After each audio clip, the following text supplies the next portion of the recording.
aux effluves des émanations du chaudron. Découvrez l'univers initiatique de la Wicca, de la sorcellerie et des mystères. La Wicca de la sorcellerie et ses mystères. Bienvenue dans l'écoute des murmures du chaudron.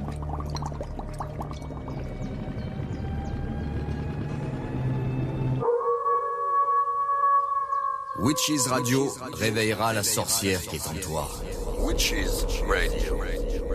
Le replay, ça s'est passé sur Witches Radio. Bien oui les amis, nous sommes en direct sur witchesradio.fr. Il est 21h passé, nous sommes samedi soir et c'est l'heure de l'émission Les Murmures du Chaudron.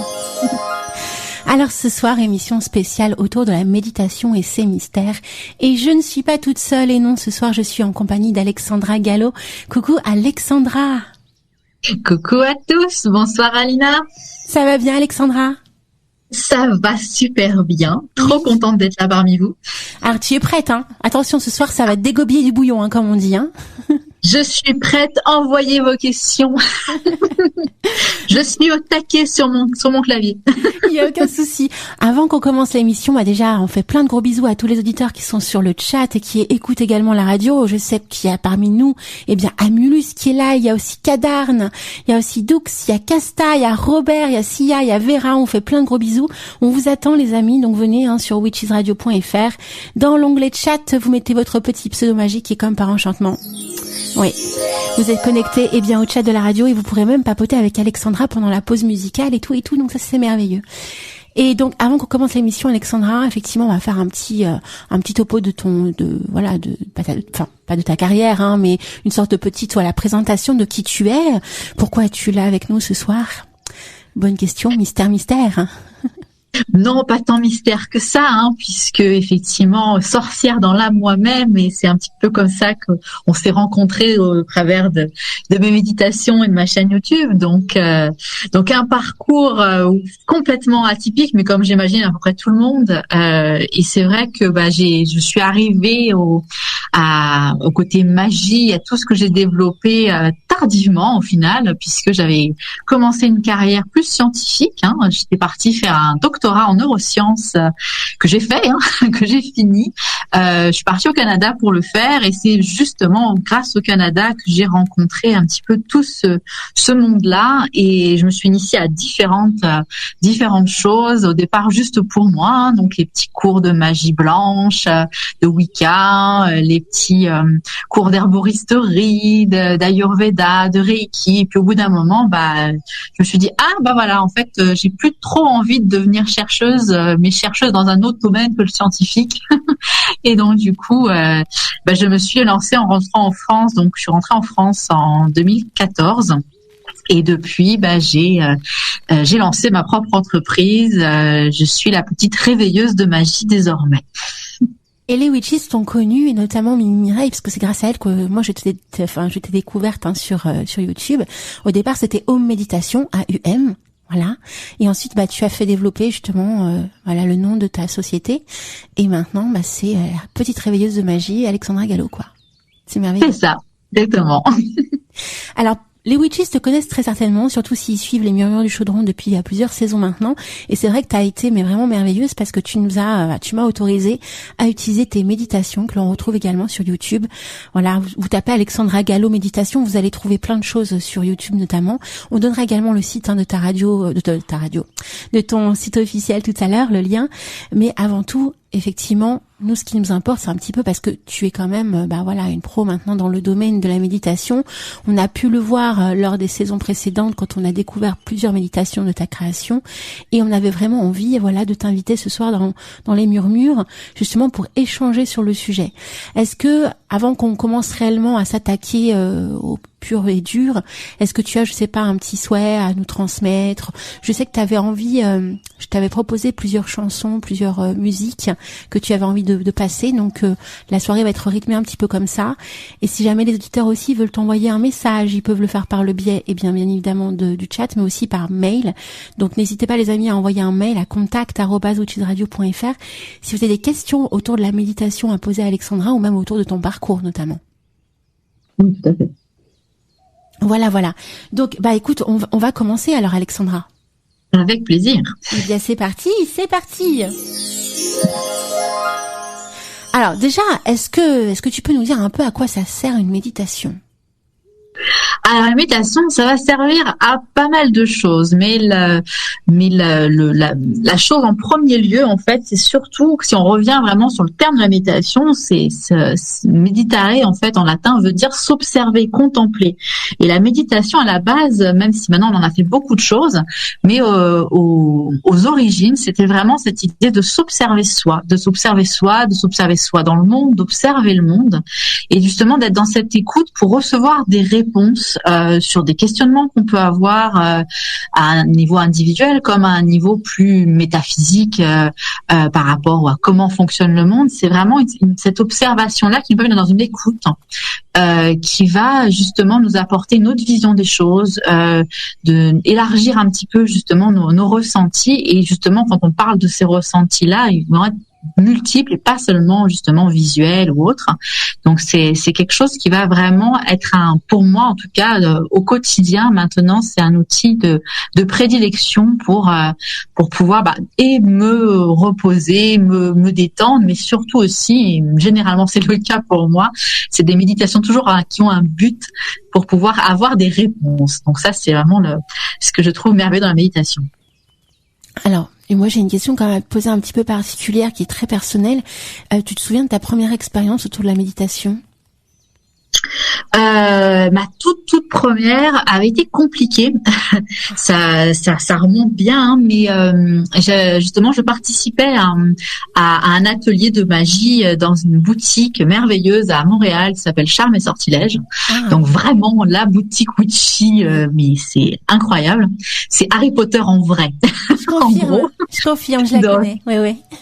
Tu la connais? Ah bah voilà, donc c'est absolument merveilleux, les gens dedans sont merveilleux, et donc j'ai fait quasiment tous les cours qui étaient donnés à l'époque. Et donc les premières méditations, c'était d'ailleurs, je crois, je m'étais inscrite justement pour faire le rituel de Samhain. Et c'était un truc mais incroyable, parce que mon mental venait à la charge comme c'est pas permis, en me disant mais qu'est-ce que tu fais là, mais qu'est-ce que c'est que ces trucs bizarres, etc. Et la méditation avait été assez incroyable, en fait. La voix de la personne avait vraiment emmené dans des choses très profondes.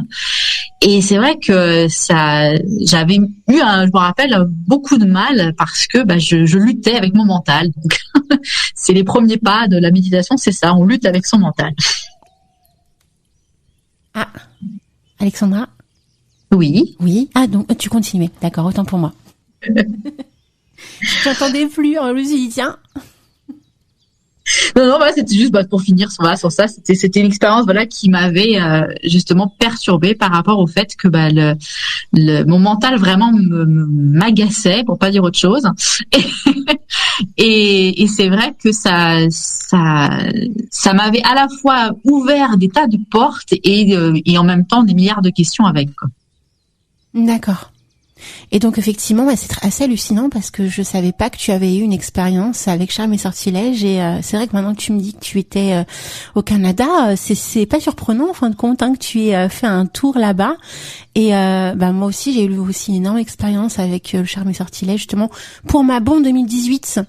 Donc moi c'était pas Samhain, mais c'était Mabon, et je pense que tu connais, on descend en fait, il y a une porte secrète dans la boutique, on descend et là on se retrouve à un endroit assez mystique et mystérieux. J'en dis pas plus, il faut aller faire un tour dans la boutique, mais vraiment le lieu est enchanteur, et je comprends totalement l'euphorie aussi que tu as pu avoir. En plus c'était tes premières expériences, je suppose, donc encore plus intense quoi, quand on le vit de cette manière-là. C'était assez incroyable. J'habitais à côté en plus, donc c'était juste merveilleux. J'ai laissé des centaines et des centaines de dollars dans cette boutique. Clairement. Et c'est vrai que maintenant, par contre, ils ont déménagé la boutique là cette année. Ils l'ont déménagé dans le centre-ville. D'accord. Tu vois, je ne le savais pas. Je sais qu'ils ont ouvert une boutique à Québec. Voilà, oui, tout à fait. Et là maintenant, la boutique originelle qui était sur le plateau Mont-Royal a été déplacée sur le boulevard Saint-Laurent, dans le centre-ville, pour des questions de loyer qui devenaient très très cher. Donc là, ils ont fait un nouveau style, un peu plus steampunk du coup. Ah, d'accord. Mais ça change, ça évolue. Voilà. Donc, première expérience autour de la méditation réussie pour ta part, en tout cas. Et donc, la continuité, c'est que tu as eu envie, effectivement, de développer cet univers et d'en créer plein. Et justement, tu vas donc nous expliquer un petit peu, déjà, comment ça se passe pour toi, comment tu médites, comment ça se passe, tout simplement, au niveau de ta pratique et comment tu as pu un petit peu développer tout ça et en créer des tas et des tas pour tes clients, notamment, et même pour toi-même. Eh bien, en fait, c'est au fur et à mesure, quand je me suis rendu compte que mon mental était bien présent, en fait, je me suis rendu compte que la méditation était aussi un outil absolument fabuleux pour réentraîner son mental. C'est-à-dire pour le remettre vraiment à sa juste place, c'est-à-dire que là, on est dans une société qui est très intellectuelle, mentalisée, et on a du mal à laisser la place à son intuition et à l'écouter. Et donc là, les temps de méditation, en fait, on permet de créer une espèce d'entraînement. C'est comme si on faisait un entraînement sportif, mais un entraînement pour le cerveau, qui nous permet justement de calmer le mental. Et c'est vrai que au début, j'ai essayé plein de techniques qui existent, soit d'écouter des méditations guidées, soit d'écouter des musiques inspirantes, soit de focaliser sur un objet ou une bougie, plein de choses en fait qui sont des petits trucs et astuces pour occuper le mental, lui disant que tiens, là en fait on va faire une activité, mais t'inquiète pas, ça va bien se passer. Donc, mais il faut lui donner un truc à faire en fait.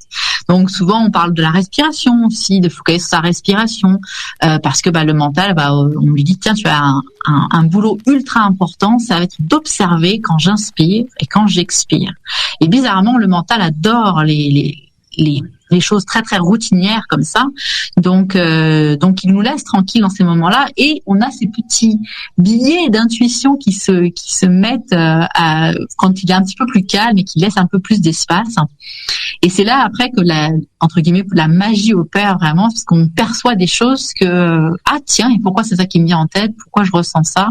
Et donc voilà, c'est vrai que c'est la manière maintenant dont je médite a évolué depuis ce temps-là, à force d'avoir réussi à calmer un peu plus, même si c'est pas tous les jours facile. C'est clairement, il y a des moments où le mental est toujours présent et c'est compliqué de revenir même avec ces outils. Mais maintenant, le plus souvent, en fait, c'est que moi j'ai besoin à tout prix, et c'est ce que maintenant je transmets dans mes méditations que je propose aussi, c'est qu'il faut une musique absolument incroyablement inspirante. C'est-à-dire que moi je suis une récalcitrante totale de la musique que j'appelle musique de spa.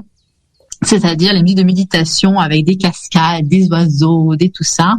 C'est très relaxant, je ne dis pas le contraire, mais pour moi, en fait, ça peut très vite agacer beaucoup de personnes, parce que on ne va pas au fond de soi avec ces musiques-là. On va pas, on a un calme qui s'installe, mais on n'a pas vraiment cette profondeur.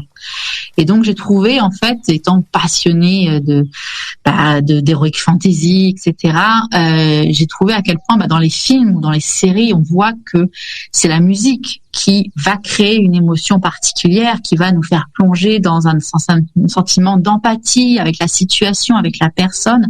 Et j'ai voulu recréer ça, en fait. Donc à chaque fois, vraiment, quand je fais mes méditations maintenant, je vais choisir des musiques bien particulières pour me créer un monde dont je suis l'héroïne, en fait, de créer vraiment ce petit film à moi où je peux vivre des choses absolument extraordinaires et laisser cette place à l'imaginaire.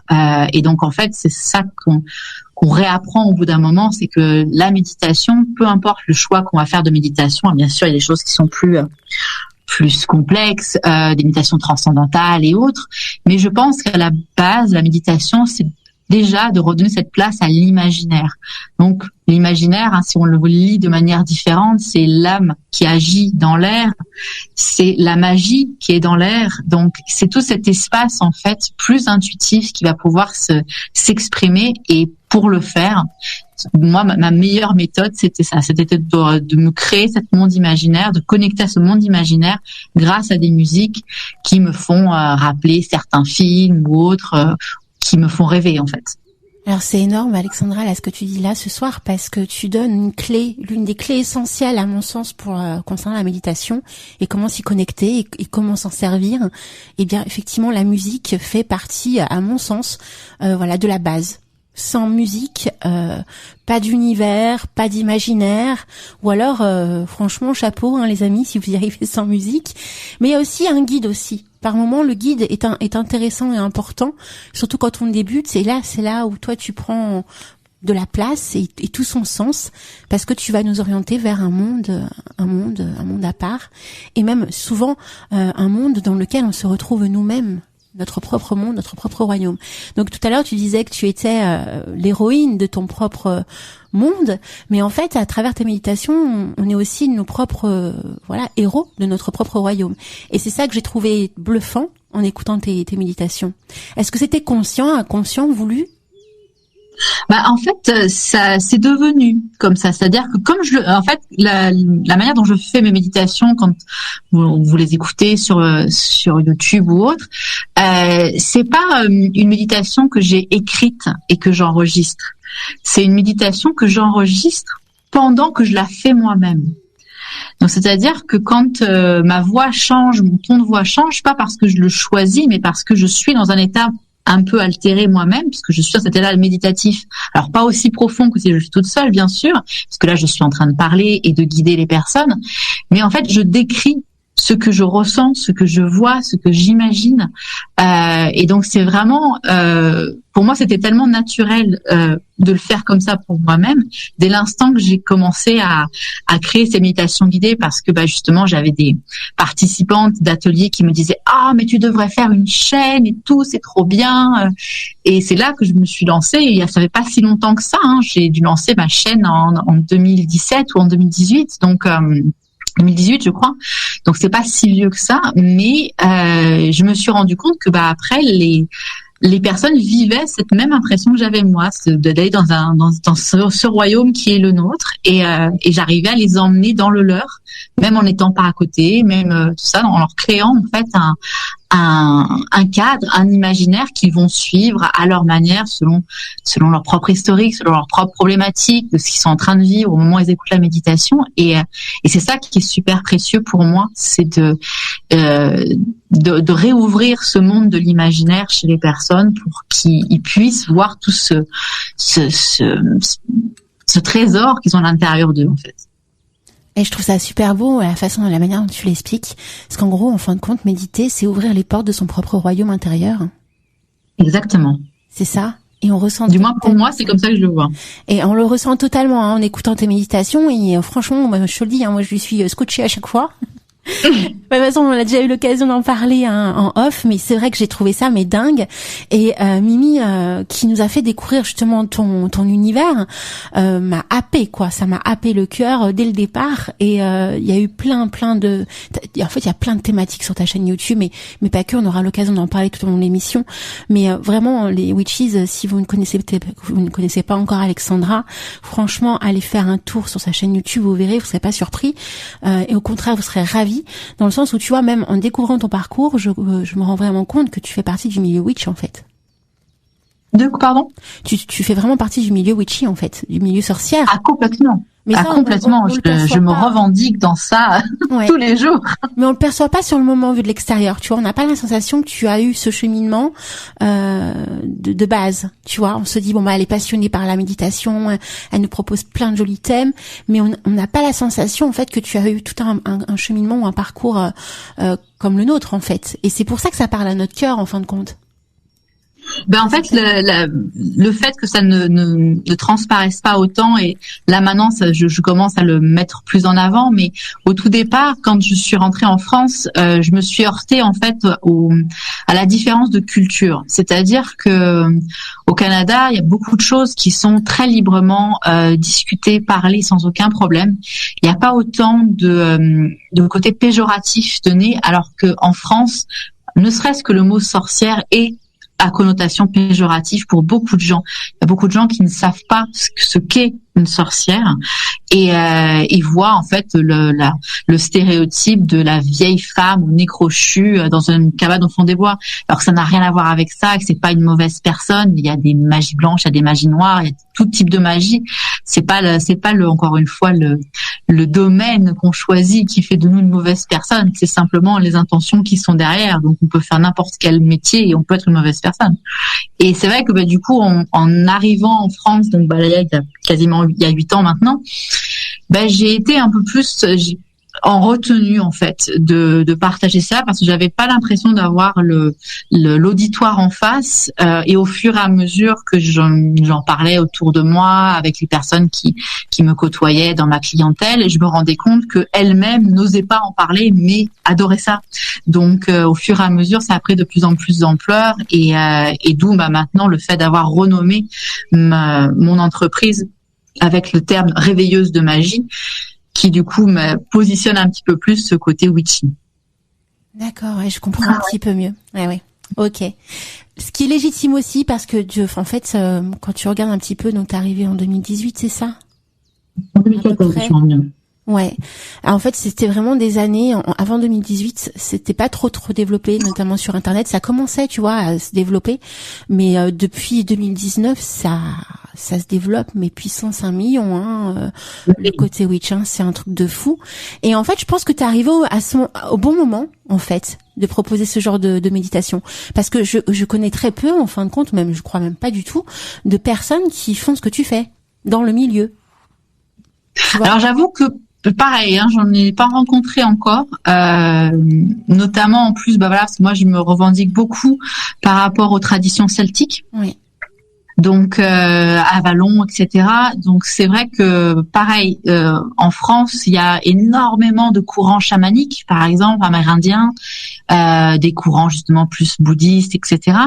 Mais pas pareil. Encore une fois, les Celtes, ça a pris mauvaise réputation en Europe avec notre histoire, et donc tout le catholicisme qui est venu par après et qui a diabolisé beaucoup des pratiques celtes, vikings et autres. Alors qu'au final, ils n'étaient pas plus horribles que d'autres cultures. Donc c'est vrai que ce côté-là, je me rends compte que moi je me suis fait vraiment un point d'honneur à redonner ces fleurons à la tradition celtique, parce que malgré tout c'est notre héritage. On est sur une terre anciennement celtique, c'est nos racines, et les racines amérindiennes, bouddhistes et autres sont beaucoup plus lointaines. Elles sont pas entre guillemets locales, dans cette idée de vouloir là en ce moment être de plus en plus local dans tout ce qu'on consomme et autres.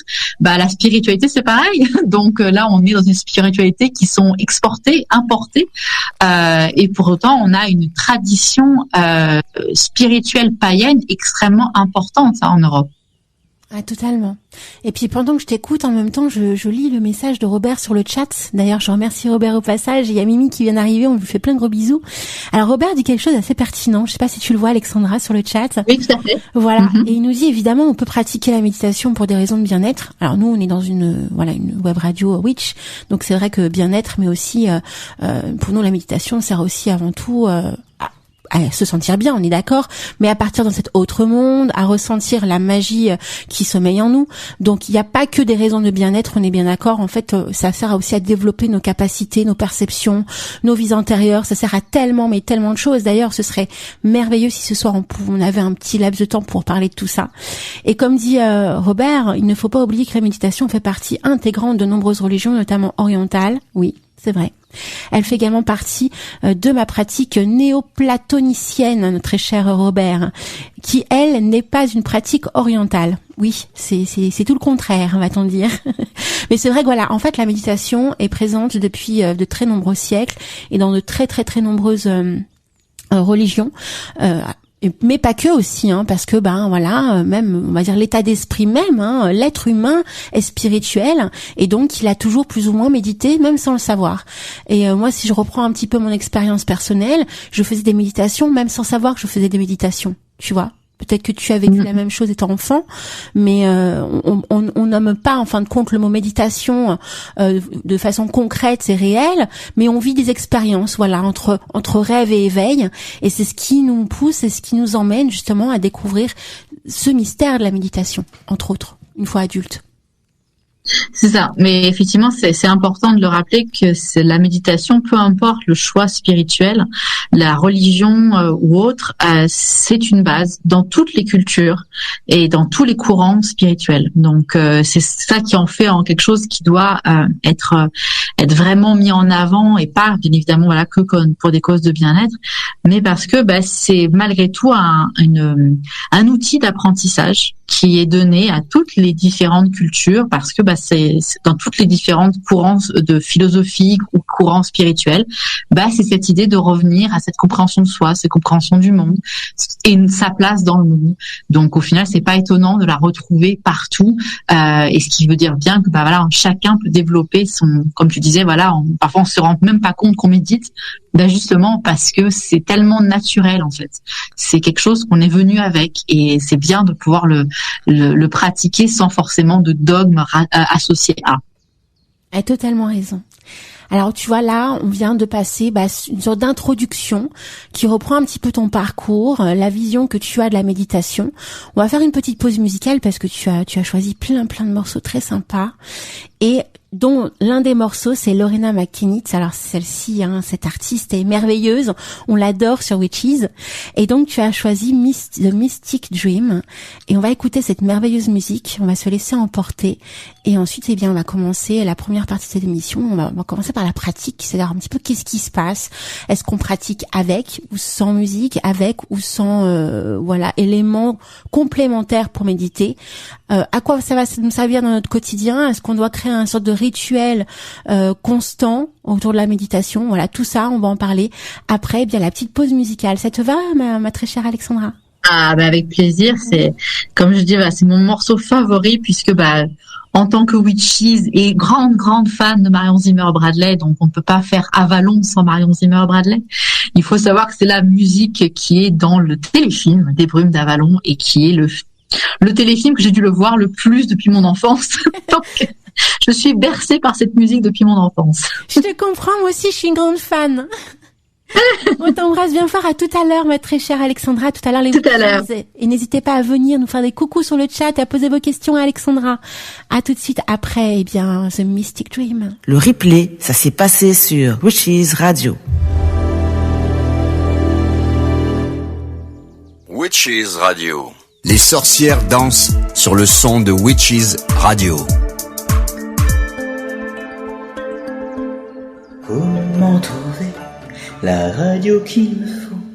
Une radio sorcière, mais sérieuse comme il le faut. J'ai enfin trouvé la radio qu'il me faut. C'est Witches Radio. Oui, Witches Radio. Witches Radio, la radio qui va vous enchanter. Oui les amis, Witches Radio, c'est la radio qui va vous enchanter le cœur, l'âme et l'esprit. Nous sommes toujours en direct ce soir, en compagnie d'Alexandra Gallo, pour l'émission spéciale des Murmures du Chaudron autour de la méditation et de ses mystères. Ça va toujours, ma petite Alexandra? Ah oui, super. Moi, je suis avec ma petite tisane dans mon mug Witches Brew, donc c'est parfait. Oh Alors écoute, pour cette continuité d'émission, là on va passer à du pur, à du dur, à la pratique. Alors la pratique, ça veut dire quoi? Ça veut dire est-ce qu'on médite avec de la musique, avec une voix, avec sans rien? Comment on fait? Est-ce qu'on utilise des techniques pour évoluer dans son quotidien, etc. Des rituels, tout ça, tu vas nous expliquer un petit peu comment toi tu procèdes et pourquoi tu procèdes ainsi. Parfait, donc on a du contenu à couvrir. Oui. Alors en fait le choix de musique pas musique, voix pas voix, etc. Avant tout, moi je trouve que c'est important de d'aller avec ses préférences. C'est-à-dire que moi effectivement je vais préférer ne pas faire de méditation guidée par quelqu'un.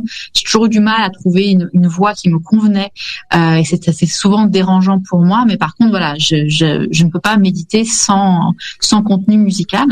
Maintenant je sais que il y a des personnes par exemple que la méditation assise sans bouger avec quelqu'un qui parle ou une musique ou autre, c'est pas évident pour eux. Et par contre, de faire ça en mouvement, c'est-à-dire peut-être d'aller faire une promenade, de faire des mouvements justement méditatifs, donc avec le tai chi ou le qigong, qui peuvent donner cette impression de méditation en mouvement, on appelle ça, qui peuvent mieux convenir. Donc c'est important de voir déjà si on supporte pas être assis sans bouger, il faut pas se forcer. Ou de même que il faut pas être assis en tailleur spécialement, on peut être assis sur une chaise, on peut être assis sur un canapé, on peut s'allonger. Alors s'allonger, le problème c'est qu'on risque de dormir, mais du coup pour ceux qui arrivent bien, donc il y a pas de souci. Et donc c'est vraiment pour moi l'important déjà c'est d'aller trouver c'est déjà dans quelles circonstances c'est confortable pour moi. Parce qu'une méditation ne pourra jamais se faire correctement si on n'est pas confortable. Donc ça, c'est vraiment la première chose, je pense. Confortable et en sécurité. Exactement, confortable et en sécurité, dans un lieu qui nous plaît. C'est-à-dire que ça peut être un lieu intérieur. Il y en a qui ne supportent pas de méditer en intérieur et qu'il leur faut méditer en extérieur, dans un petit bout de forêt, près d'un lac, en haut d'une montagne. Il y a plein de choses en fait qui vont être des éléments qui vont permettre aux gens d'être vraiment frais et dispo, si je puis dire, pour pouvoir méditer dans de bonnes conditions. Donc faut pas, en fait, pour moi, j'ai trouvé beaucoup quand on regarde les différents écrits sur la méditation, on a beaucoup de règles, on a beaucoup d'obligations à faire. Il faut méditer à jeun avant le lever du soleil, etc. Personnellement, je suis loin d'être une matinale. Donc moi, c'est quelque chose qui est impossible pour moi. Et j'ai pas de problème à méditer si j'ai pris mon petit déjeuner. Donc effectivement, voilà, c'est vraiment aller avec son ressenti au départ. Ça n'empêchera pas après de vouloir tester d'autres formes de méditation qui demandent une ascèse un petit peu plus importante. Mais dans un premier temps, si on veut vraiment débuter, oui, on va éviter de se mettre des bâtons dans les roues. On va essayer de faire ça confortable. Et je pense, à mon sens, que le mieux, quand on découvre et qu'on débute dans la méditation, c'est quand même de commencer par quelque chose de guidé. Parce qu'on sait pas trop, en fait, où on va. Tu vois? Oui, c'est ça. Alors, c'est vrai que ça aide, effectivement, parce que on s'abandonne complètement à quelqu'un. Et ça, c'est vrai que c'est très relaxant parce que on n'a pas besoin de savoir quoi faire, quoi dire, quoi que ce soit. Il y a quelqu'un qui le fait pour nous. C'est comme quand on fait un soin ou qu'on reçoit un massage ou autre. Il y a quelqu'un qui est là et qui nous prend en charge. Et donc ça, c'est vrai que c'est quelque chose qui va être qui va aider énormément. C'est pour ça que la méditation guidée a autant de gens qui vont y participer. Mais voilà, comme je dis, il y a des personnes qui vont être agacées. En tout cas, je sais que moi, c'est le cas et j'ai eu beaucoup de mal à méditer en étant guidée parce que je ne trouvais pas la voix, la formule qui me correspondait. Donc, j'ai appris, on m'a expliqué comment fallait méditer, etc. Donc j'ai appris certaines petites techniques de départ avec la respiration, avec se concentrer sur quelque chose et autre. Et après, en me disant, si tu veux méditer sur un sujet en particulier, sur une intention, sur une problématique, pose-toi la question intérieurement et laisse venir qu'est-ce qui est là, etc. Et donc au bout d'un moment, très rapidement, j'ai laissé tomber la méditation guidée pour aller vers des choses plus personnelles. Donc ça, je dis, c'est important de voir si c'est pas ok pour vous d'écouter quelqu'un. Ça veut pas dire que vous pouvez pas méditer. Ça veut dire qu'il faut trouver votre manière à vous de méditer pour pouvoir laisser cet espace à votre intuition.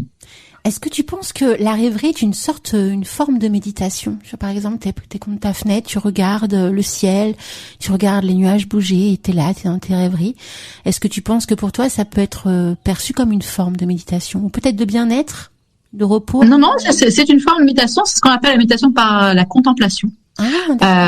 c'est-à-dire d'observer, de rien chercher en particulier, de juste observer. Ça peut se rapprocher aussi de la méditation pleine conscience. C'est cette idée d'être dans le moment présent, de voir ce qui est là. On cherche rien de spécial et on observe, on attend, et parfois, effectivement, le vol d'un oiseau, le cri d'un animal, un nuage, quelque chose va nous faire penser à comme si on avait une réponse de l'univers, en fait. C'est-à-dire que moi, qui suis qui travaille beaucoup avec Morrigan comme divinité.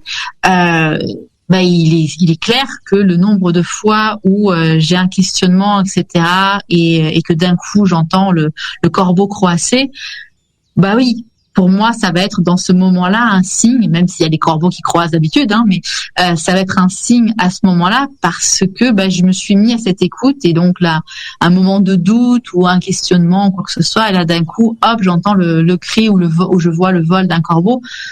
Ça me fait me dire elle est là, elle me soutient, elle même une fois ça m'est arrivé de me poser la question, tiens, est-ce que je devrais faire telle méditation ou tel atelier sur Morrigan, et là d'un coup j'ai le corbeau qui acquiesce, on va dire. Donc effectivement oui, c'est une forme de méditation. Il y en a pas qu'une seule, en fait. C'est ça qui est merveilleux, c'est qu'il y a plein de formes de méditation, et la contemplation est une forme de méditation pour moi, effectivement. Et tu vois, donc c'était une question que je n'avais pas pensé te poser, mais est-ce que tu peux nous en citer d'autres de types de formes de méditation? Parce que tu vois, là, je découvre que la contemplation fait partie... On a effectivement la méditation contemplative, la méditation en mouvement, comme je disais, donc tout ce qui va être des danses assez lentes, des marches conscientes, ça peut être aussi du coloriage de mandala qui va créer cette idée, cet état un peu méditatif, ou la création. Moi, je sais que j'ai une cliente à moi qui a du mal à faire les méditations guidées, assise, les yeux fermés, etc. Et elle écoute mes méditations en créant ses poteries. Donc, et ça lui permet, de rentrer dans un état de conscience altérée grâce à cette mise en mouvement d'une certaine forme-là. On a les méditations aussi par prière, les récitations, les mantras. La récitation de mantras est une forme de méditation. Donc généralement, c'est pas pendant qu'on récite le mantra qu'on a nos réponses méditatives. C'est après, en fait, la récitation. Une fois qu'on a fait les X fois de répétition de la phrase ou du mot de mantra qu'on utilise, après, en fait, il y a un temps d'observation de comment ça fait maintenant dans mon corps, dans mon esprit, dans toutes mes différentes sphères de mon être, comment je me sens maintenant après cette récitation-là, qu'est-ce que ça a éveillé en moi. Donc c'est aussi une forme de méditation particulière, d'être dans la récitation, justement aussi. Donc pour moi, il y a au moins 5-6 formes de méditation autres que la méditation classique où on est assis en silence à écouter quelqu'un ou à travailler sur une problématique spécifique. Donc, quand on dit qu'en fin de compte, on peut faire de la méditation sans rien, donc en fin de compte, on appelle ça de la méditation contemplative, tout simplement. Tout à fait. La musique, tout à fait. Il y a juste, nous, notre esprit et ce qui se passe autour de nous, en fait, la contemplation. Ah oui. Ok. En fait, c'est ça qui est assez fabuleux, c'est-à-dire c'est de se rendre compte que, et ça vaut aussi dans le domaine de la sorcellerie, c'est-à-dire que on fait tous ça, moi je l'ai fait aussi, on achète toute la panoplie de la parfaite petite sorcière et en fait on se dit que si j'ai pas tel outil, si j'ai pas telle plante, si je fais pas mon rituel à telle heure ou à telle pleine lune, etc., ça va pas fonctionner. Et en fait, on se rend compte que au bout d'un moment que ce sont des tuteurs, tout ça, qui nous aident à travailler cette magie sympathique, c'est-à-dire à cumuler sur une même intention. J'ai une intention, je veux faire un rituel pour l'amour. Je vais cumuler plein de choses qui ont cette vibration d'amour pour pouvoir mettre en place mon rituel. Donc je vais faire mon rituel le jour de Vénus, à la pleine lune, avec de l'huile essentielle de rose, etc., pour cumuler cette énergie d'amour. Mais au bout d'un moment, quand on se rend compte qu'en fait c'est notre intention profonde qui crée cette réalité-là, les outils sont agréables, mais ils ne sont pas une nécessité. C'est simplement une aide en fait. Et la méditation, c'est pareil. Tout ce qu'on peut utiliser pour s'aider à la méditation, ça fait plaisir, c'est agréable, ça nous aide justement dans les premiers pas. Mais au bout d'un moment, on se rend compte qu'on a besoin de rien d'autre que juste soi. Donc on pourrait partir dans les annales akashiques sans avoir besoin réellement de regarder une méditation sur le sujet. Ah, il y en a plein qui le font. Hein. D'accord.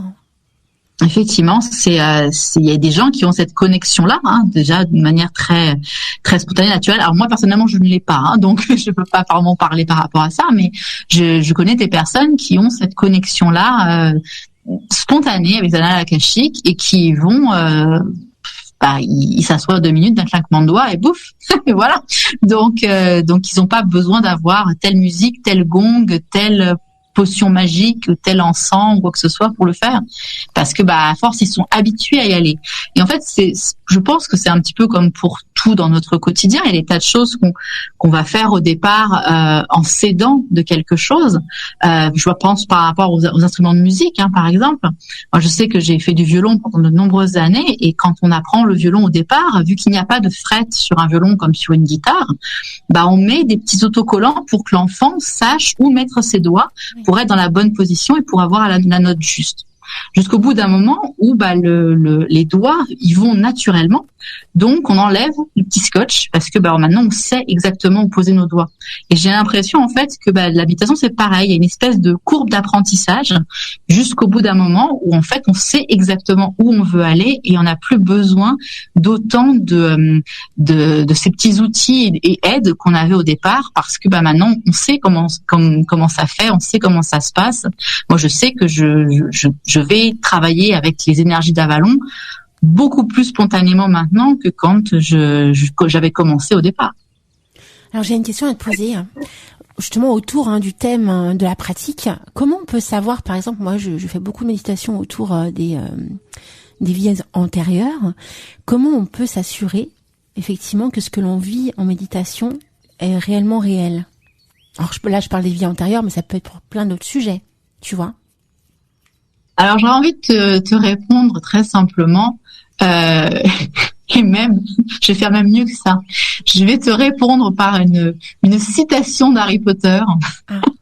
Dans le dernier Harry Potter, où Dumbledore dit à Harry qui pose la question quand ils sont dans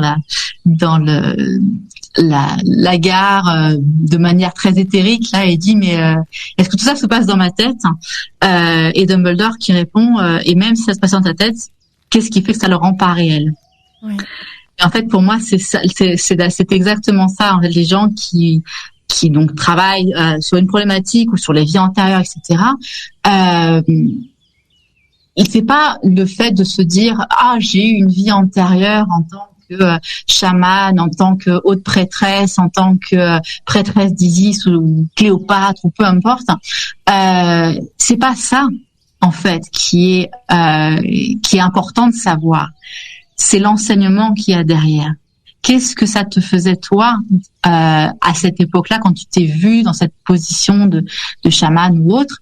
Qu'est-ce que ça t'a fait ressentir? Qu'est-ce que ça t'a fait vivre comme émotion? Et encore une fois, en fait, on revient à la sensation qui, pour moi, est la sensation ne ment pas. Le mental ment. C'est définitivement dans son mot, le mentalement. Mais la sensation ne ment pas. On peut pas te dire quand tu dis je me sens comme ça, on peut pas te dire c'est pas vrai. C'est impossible parce que c'est comme ça que tu te sens. Donc les méditations en fait comme ça, on n'est jamais sûr que c'est vraiment une vie antérieure. Il n'y a personne qui peut nous prouver ou quoi que ce soit. Mais il y a une sensation qui est particulière. Et en fait, au bout d'un moment, de savoir que c'est vraiment une vie antérieure ou pas, c'est pas ça l'important. L'important, c'est ce qui est engrammé à l'intérieur de toi, de cet héritage, en fait, de ces enseignements que tu as pu avoir dans d'autres vies, ou ça peut être simplement générationnel aussi. Il y a plein de choses, en fait, comme ça. Et donc pour moi, c'est vrai que malgré tout, les vies antérieures, moi j'en ai eu une de méditation, j'en ai fait une très puissante, la seule que j'ai réussi à faire sur mes vies antérieures. Et en fait, il y avait une sensation comme si c'était une mémoire en fait. C'est pas juste une méditation où on voit certaines choses. Là, on a l'impression d'avoir vécu quelque chose et qu'on se rappelle de quelque chose. Vrai ou pas, on le saura jamais avec certitude. Mais par contre, ce qui est certain, c'est ce que tu as ressenti par rapport à cette vision-là et qu'est-ce que ça t'apporte dans ton quotidien maintenant. Moi, je le dis souvent à les personnes qui me disent « Ah oui, moi, dans une ancienne vie, j'étais prêtresse d'Isis, j'ai été machin, j'étais truc. » Ok, très bien. Et dans ta vie de tous les jours, maintenant, tu fais quoi avec ça? Oui. Tu vois? Et c'est ça qui est important. Ça sert à rien d'avoir un CV spirituel qui est incroyable si au final, dans ta vie, ton incarnation de maintenant, tu n'utilises pas ces savoirs-là. Sous une forme ou une autre, d'ailleurs. Hein. Mais du coup, pour moi, encore une fois, c'est comme les rêves. Les rêves, c'est pas la forme du rêve qui est importante, c'est le message qui est derrière. Et la méditation, pour moi, ça fait la même chose. Et l'émotion qui en ressort, et donc vraiment tu me donnes une bonne réponse à ce niveau-là parce que on le sent tous que c'est l'émotion qui donne la vérité en fin de compte, de savoir si c'est dans notre tête ou si c'est la réalité. Mais c'est vrai qu'on se pose toujours cette question, est-ce que c'est dans la tête, est-ce que c'est dans la tête, même si l'émotion est là. Là, on parle de vie antérieure, mais il y a tellement d'autres sujets. Par exemple, je sais pas, rencontrer ton enfant intérieur, partir à la rencontre de ton royaume intérieur. Enfin, tu vois, il y a tellement de possibilités. Et quand tu vis ces choses-là et que tu en ressors, t'es complètement perturbé, t'en as pleuré, t'es chamboulé. En fait, c'est là que tu te dis qu'il se passe quelque chose. Mais en même temps, exactement, te dire que c'est quelque chose qui se passe, ça fait peur, quoi, parce que tu te dis mais oh mon Dieu, en fait, pourquoi je vis ça, pourquoi je ressens ça, enfin c'est pas normal, c'est pas logique, qu'est-ce qui m'arrive? Et en fait, t'as envie de gratter, mais en même temps tu as peur de gratter, tu as peur de découvrir ce qu'il y a de l'autre côté quelque part. Et mais là on retombe définitivement dans la dualité en fait avec notre mental. Ouais. Là tu l'as dit toi-même, hein, c'est pas logique. La logique, c'est le mental, c'est pas l'intuition, c'est le mental, la logique. Donc oui, forcément, de la même manière qu'un rêve, quand on sort de sa méditation, quand on se réveille après un rêve, le mental va chercher à expliquer en long, en travers, en biais, le pourquoi du comment. Et donc, bien évidemment, il va nous faire douter, comme tu l'as très bien dit. Est-ce que c'est vraiment ça? Est-ce que je m'imagine pas des choses, etc. Mais encore une fois, en quoi est-ce que, même si tu l'imagines, en quoi est-ce que c'est pas vrai? Oui. L'imaginaire, comme je l'ai dit tout à l'heure, c'est l'image qui agit dans l'air, donc c'est la pensée créatrice en fait. Oui. Donc du coup, si tu ressens ça t'éveille une émotion qui va comme un jet de domino, hein. Il y a vraiment un effet comme ça qui va se mettre en place chez cette émotion. L'émotion va engendrer telle action, va engendrer telle prise de conscience, et c'est ça en fait qui est magique. C'est tout le déroulé que l'émotion va déclencher. Et ça, c'est dingue. Quelque part, oui. Tu vois, je trouve que c'est une expérience complètement dingue. Et je pense je suis pas la seule, on est nombreux à penser ça, à ressentir ça. On est des fans de méditation, de rêve et tout ça. Et en même temps, on a un côté vraiment terre à terre qui nous dit mais c'est pas possible. Et en fait si, mais il faut qu'on enlève ce côté trop terre à terre et qu'on se laisse pas trop non plus, parce que c'est toujours bien d'avoir une tête aussi bien sur terre, mais il faut aussi se laisser porter à notre émotion, quoi. Et je pense que ça fait partie aussi des clés pour vivre la méditation de façon sereine. En fait, c'est comme je disais tout à l'heure, hein, c'est reprendre pardon. Excusez-moi, c'est reprendre un peu les rênes en fait de son mental, c'est-à-dire que le mental va être justement dans ces explications. Ah mon Dieu, j'ai avalé un petit bout d'herbe de ma tisane. Allez, poussière. J'ai pas bien fait. Donc oui, effectivement, c'est ça. On va garder ce côté logique, terre à terre, etc., bien sûr, pour pouvoir expliquer, utiliser ce qu'on a reçu de la méditation. Mais il faut pas qu'il prenne le pas, notre mental, en voulant tout contrôler et tout expliquer, etc., parce que c'est impossible. Et en fait, il est pas là pour ça. C'est-à-dire que notre mental, comme je disais tout à l'heure, il a pris trop la place dans notre société. Et au final, en fait, c'est un petit peu comme le serviteur qui se prend pour un chef, en fait. C'est-à-dire que le mental, à la base, c'était, si vous connaissez les BD des émotions de Hartmela, elle en parle très très bien, elle explique ça et elle dit en fait le mental, c'est un secrétaire qui fait trop de zèle. C'est-à-dire qu'il prend la place de son petit chef parce qu'on lui a délégué pas mal de trucs et au bout d'un moment, il se dit du coup, c'est moi le chef. Mais en fait, il a pas compris que c'était pas lui le chef. C'est juste que c'est lui. Par contre, on a besoin de lui pour faire plein de choses parce qu'il est capable de faire des choses absolument fabuleuses. Mais au bout d'un moment, il faut qu'il garde sa place et laisse l'espace à l'âme, à l'intuition, au cœur, aux émotions, etc. Même s'il les contrôle pas. Et c'est ça qui est le plus compliqué quand on travaille sur cette pratique de méditation. Et en plus, ça répond aussi à la question que je te posais, et bien évidemment, comment utiliser la méditation pour évoluer dans son quotidien. Bien, voilà, tu viens de donner toutes les clés, en tout cas les plus importantes, à mon sens, voilà, pour pouvoir se sentir bien dans son quotidien avec la méditation. Et là, alors, est-ce que tu as des techniques, des rituels pour te détendre avant de méditer? Alors oui, et moi je trouve ça important de mettre ça en place et ça participe justement à cette gestion de notre mental. Le mental aime les rituels, hein. On en a plein des rituels quand on va se doucher, quand on se lève le matin, etc., etc. Donc c'est important d'avoir un rituel méditatif pour que le cerveau, le mental sache que là on va commencer une autre activité et donc séparer bien notre activité mondaine, notre travail, notre famille, etc., de l'activité qu'on va faire. De la même manière que quand on fait un rituel de sorcellerie, justement, d'ailleurs, on prépare les choses en amont. Donc, moi, personnellement, ça va être justement de m'installer dans mon petit coin de méditation avec mon hôtel, etc. Je mets ma petite bougie, mon encens, je prends mon téléphone que je mets en mode avion et je mets ma musique que je préfère. J'ai ma petite couverture toute bien au cas où il fait froid un petit peu. Et du coup, je vais simplement au départ commencer à respirer, tout simplement, pour me poser, pour pouvoir me détendre. Et au fur et à mesure, je me laisse porter par la musique. Si j'ai justement une question ou un choix à faire, etc., je vais amener à ma conscience cette question-là intérieurement.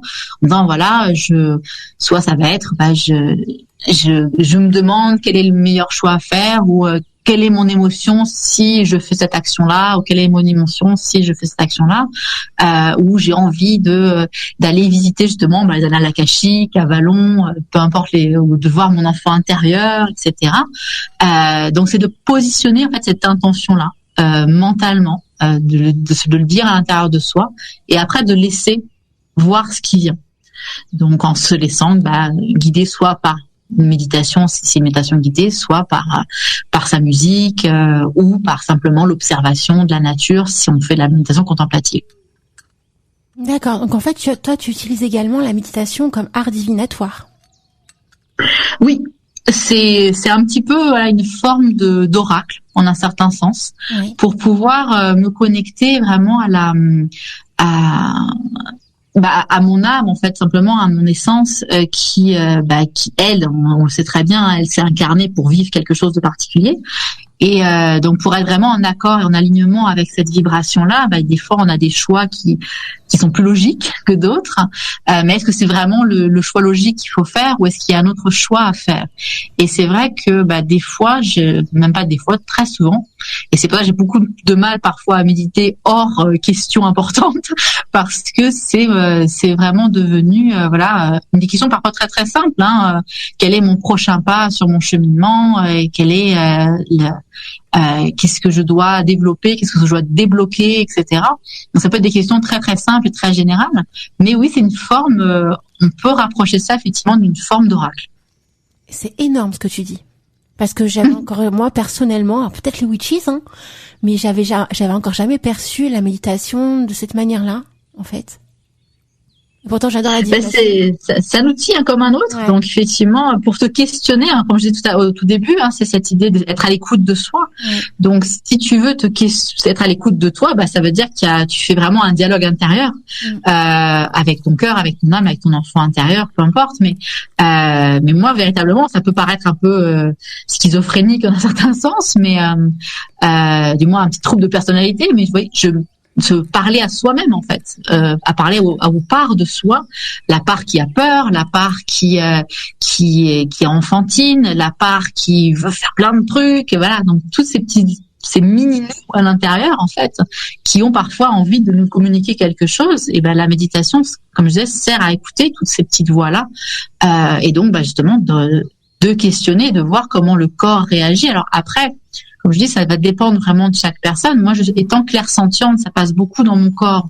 Mais quand on a d'autres dons au niveau des sens, hein, la clairvoyance, la clairaudience, etc., ça peut être passé sur d'autres formes. Mais moi, c'est vrai que quand je suis face à un choix et que je me questionne comme ça intérieurement en méditation, même dans le cours de ma journée, il y a littéralement en fait mon corps qui va me donner l'indication que non, là oui, mais là non, parce que ça va serrer, ça va être désagréable. Donc si je lui dis tiens, si je veux faire ça, comment tu te sens? Ça coince. Ok, donc on va pas faire ça, on va faire autre chose. Donc on devient après son propre outil, son propre pendule, son propre oracle en écoutant ces petits signaux-là. Alors justement, t'as parlé de clairaudience et ça tombe super bien parce que personnellement, moi j'ai appris à développer la méditation aussi en utilisant un autre art qui est l'art d'écouter de l'ASMR. Je sais pas si tu connais l'ASMR. Non. L'ASMR sont des petits sons en fait d'ambiance. Que tu parlais au tout début d'émission justement un petit peu les sons de petits oiseaux et tout ça.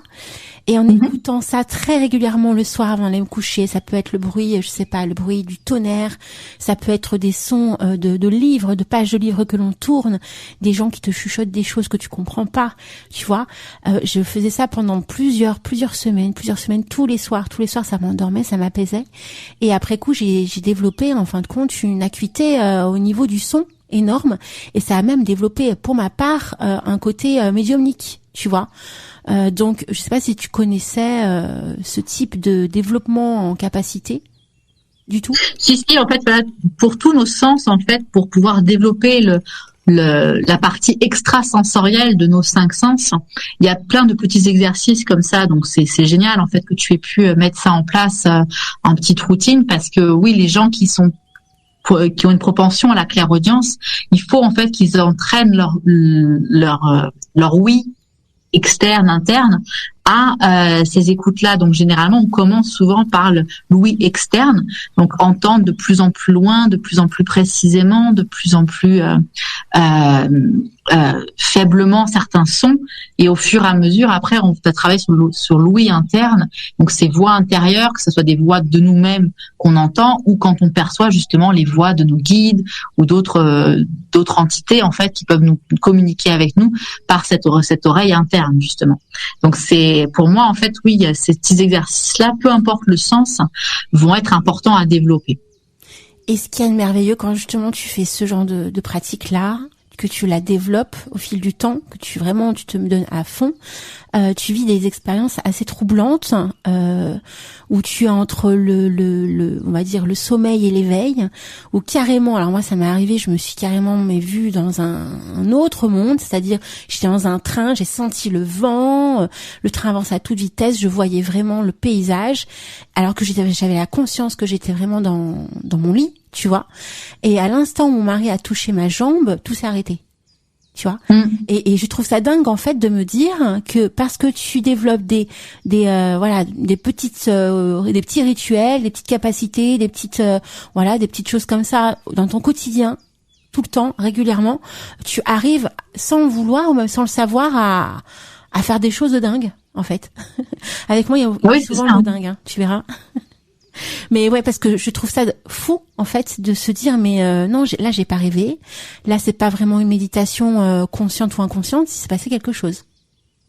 C'est ça. Exactement, parce que là, on travaille vraiment avec tous les outils qui sont dans notre corps et on repousse en fait les limites de, je dirais, de nos sens, du sens humain classique. Voilà, l'humain est capable d'entendre à telle fréquence, est capable de sentir telle différence dans les choses, capable de voir à telle distance. Et en fait, le développement des sens extrasensoriels, c'est justement ça, c'est d'aller ce petit bout plus loin pour pouvoir affiner de plus en plus. Et donc après, ça dans des moments justement d'intense relaxation comme ça, quand on est entre deux sommeils ou quoi que ce soit, c'est là aussi ils ont plus d'espace encore pour se développer. Et donc on arrive à comme des expériences comme tu as vécu qui sont absolument incroyables. Et bouleversantes. Toi, tu as vécu ce genre de phénomène dans ta vie, justement à travers toutes ces expérimentations de la méditation? Alors oui, parce que moi du coup en fait au début quand j'ai commencé tous les petits ateliers de magie et de Wicca, moi je voulais être clairvoyante. Ça avait l'air tellement génial d'être clairvoyante quand j'entendais les personnes parler. Je me dis, ah mon Dieu, faut que je développe ça. Et j'ai passé des mois et des mois à faire des exercices pour la clairvoyance, etc., sans succès du tout. Et au final, dans mes pratiques, après, je me suis mis à la pratique de soins énergétiques, etc.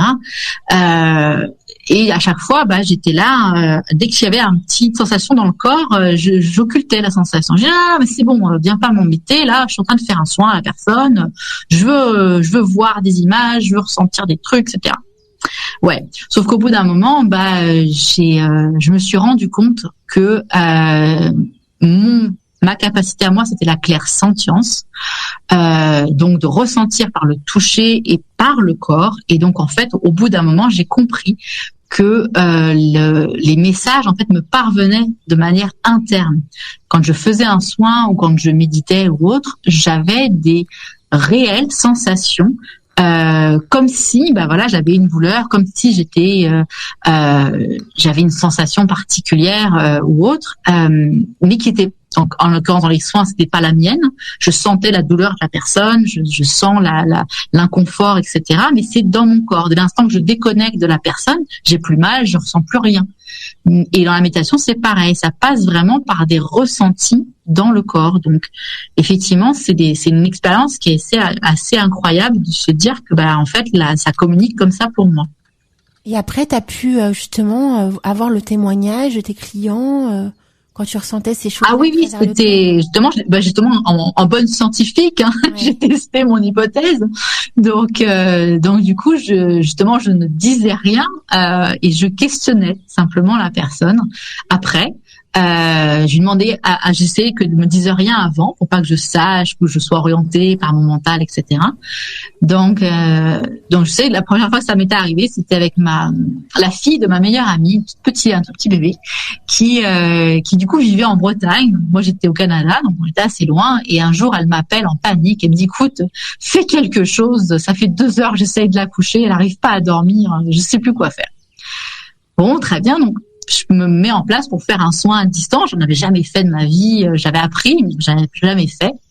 Et au moment où je me connecte et tout, j'ai une douleur, une rage dedans, mais un truc de ouf. J'ai jamais de douleur dedans, moi, d'habitude. Je comprenais pas. Qu'est-ce que c'est que ce truc-là? Et ça m'a interpellée quand même. Et parce que surtout après avoir coupé le lien, j'avais plus de mal aux dents. Donc je demande à mon ami qui me dit, oh merveilleux, elle s'est endormie, super et tout. Donc déjà succès. Donc ça c'était top. Et je lui dis, mais par contre, dis-moi pourquoi elle dort pas là en ce moment, elle a des difficultés, etc. Et donc là elle de me répondre, je pense qu'elle fait ses dents. Ah, et tu as une idée à peu près de quelle dent ça serait, où ça serait dans sa bouche? Elle me dit oui, je pense que c'est en haut, au fond à droite. Ah ouais, je te confirme, c'est ça. Et ce que j'avais eu exactement cette douleur-là, dans cette zone-là, au moment du soin. Énorme. Donc, énorme.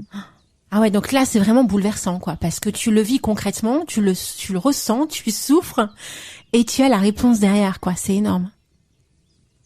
C'est impressionnant. Alors c'est pas toujours agréable, du coup, hein, parce que bon, voilà. Mais quand on fait des soins des personnes qui ont tellement de choses à l'intérieur qu'il y a vraiment une envie de vomir ou qu'on touche une ancienne mémoire où elles ont été pendues, etc. Bon, c'est pas super le fun toujours, quoi. Mais c'est intéressant de voir que d'arriver à se détacher, de se dire bon, ok, là c'est pas moi, c'est la personne, et d'arriver à gérer ça d'une autre manière. Donc voilà. Donc effectivement, c'est impressionnant. Écoute, ma petite Alexandra, on va faire une petite pause musicale, ça te tente? Oui. Oui. Et donc juste après cette petite pause musicale, on parlera justement à expliquer un peu aux personnes qui n'arrivent pas à visualiser et proposer des techniques. Comment faire pour réussir à visualiser, parce que la visualisation fait quand même partie des clés également pour pouvoir méditer correctement et se sentir à l'aise dans cette pratique. Et donc là, pour cette pause musicale, tu nous as proposé 2 merveilleux artistes, Omnia avec Fairy Tale, et également Adrian von Ziegler. Alors j'adore aussi cet artiste, avec The Gate to Avalon. Donc, on a à peu près, 5-6 minutes de musique. Ça va faire du bien. Ça marche. Les petites oreilles également. À tout à l'heure. À tout à l'heure. Witches Radio réveillera la sorcière qui est en toi. Witches Radio. Le replay, ça s'est passé sur Witches Radio. Comment trouver la radio qu'il me faut? Une radio sorcière, mais sérieuse comme il le faut. J'ai enfin trouvé la radio qu'il me faut. C'est Witches Radio. Oui, Witches Radio. Witches Radio, la radio qui va vous enchanter. Et oui les amis, Witches Radio, c'est la radio qui va vous enchanter le cœur, l'âme et l'esprit. On est toujours en direct, il est 22h20, ça passe tellement mais tellement vite. On continue sur les murmures du chaudron avec Alexandra. Alexandra, ça va toujours bien? Ouais, super, j'étais sur le chat justement. Ah, tu papotes. Ah, c'est que ça papote, ça que ça papote dur, et ça c'est merveilleux. Donc n'hésitez pas les amis à venir nous rejoindre sur witchesradio.fr dans l'onglet chat. Vous mettez votre petit pseudo et venez nous rejoindre pour papoter, notamment avec Alexandra et tous les witches. Alors j'ai vu, j'ai regardé un petit peu l'audimat, il y a du monde ce soir qui écoute. Vous êtes moins nombreux sur le chat, mais il y a du monde qui écoute et ça fait vraiment plaisir. Et là, pour cette autre partie sur le sujet de la méditation, tu vas un petit peu nous expliquer des techniques pour pouvoir visualiser, parce que c'est vrai que ça fait partie quand même de choses importantes, de savoir visualiser. Sans visualisation, il n'y a pas vraiment de méditation, quoique. Oui, quoique, exactement, parce que c'est... Après la visualisation, il y a deux manières de la considérer. Il y a des gens, effectivement, comme je disais tout à l'heure, qui sont clairvoyants et donc qui visualisent comme sur un écran mental, quelque chose qui se projette comme un film quand ils méditent. Et il y a des gens qui vont avoir une visualisation qui est plus reliée à l'imagination. C'est-à-dire que on a des images en tête, mais c'est pas quelque chose qui est projeté vers l'avant, c'est plus une sensation interne en fait au niveau du cerveau, comme quand on imagine quelque chose. Si je vous dis d'imaginer une pomme, vous pouvez avoir l'image d'une pomme en tête, mais ça ne veut pas forcément dire que vous allez réussir à avoir cette pomme qui s'affiche sur votre écran mental en fermant les yeux comme si c'était un écran de cinéma. Donc il y a ces deux déjà distinctions-là qui peuvent aider pour certaines personnes. Et après, effectivement, pour moi, c'est pas une fin en soi la visualisation. J'ai plusieurs justement clientes et qui participent à mes ateliers qui ont généralement ces problèmes de visualisation. Et justement, on travaille beaucoup à revenir, comme je disais tout à l'heure, sur le sens de prédilection. C'est quoi ton sens de prédilection? Est-ce que c'est l'ouïe, l'odorat, le toucher, la vue, le goût même parfois? Et donc ça, c'est quelque chose on peut se poser cette question-là très très simplement si on n'est pas sûr de quel est son sens de prédilection. C'est-à-dire quel est le sens qui vous donne le maximum d'informations sur une situation, sur une personne, et le sens que vous ne pourriez pas vous passer parce que c'est vraiment lui qui vous donne le plus d'infos. Et ça, c'est la question qui est vraiment primordiale pour moi, parce que beaucoup de personnes me disent bah oui, mais la vue c'est évident, et c'est pas forcément évident. C'est-à-dire que moi, je me suis rendu compte dans ma pratique, autant au niveau personnel qu'au niveau professionnel, j'ai remarqué que moi mes yeux me mentent. C'est-à-dire que quand je vais regarder des personnes, les situations, mon mental va venir un petit peu au milieu de tout ça et va mettre pas forcément des jugements, mais il va se dire ah oui, cette personne elle est comme ci, comme ci, comme ça, ou alors je me convainc qu'elle est comme ci, comme ci, comme ça, alors que si je me retrouve en contact avec elle, que je suis proche d'elle ou que je lui touche la main ou quoi que ce soit, qu'il y a vraiment un contact physique qui se passe et que je ferme les yeux, j'ai pas du tout le même ressenti, et là mon ressenti est beaucoup plus fort et beaucoup plus juste en général. Donc c'est pour ça que c'est intéressant de se poser cette question-là. J'ai plus d'informations sur une situation, une personne, si je suis en contact physique avec, que si je fais juste la regarder. Donc Moi, je conseillerais plutôt aux personnes qui ont du mal à visualiser d'essayer de voir, d'explorer s'il n'y a pas un autre sens qui est plus saillant chez eux et qui va être généralement ce sens-là par lequel la méditation va passer. Généralement, avec la voix, on ressent aussi des choses. Exact. Tu vois, toi, en tant que clairaudiente, c'est normal. Ouais. Tu vois, parce que du coup pour toi Louis va te donner beaucoup d'informations très subtiles sur le ton de la personne, donc savoir dans quelle émotion elle est, savoir si c'est une personne qui va être bienveillante ou malveillante pour toi, savoir si c'est une personne que tu veux côtoyer ou non. Et je pense que toi, si tu as cette propension à la clairaudience, forcément tu vas filtrer beaucoup plus d'informations par ton ouïe que par un autre sens. Et tu vois, alors c'est fou parce que j'arrive pas à dire c'est fou ce soir.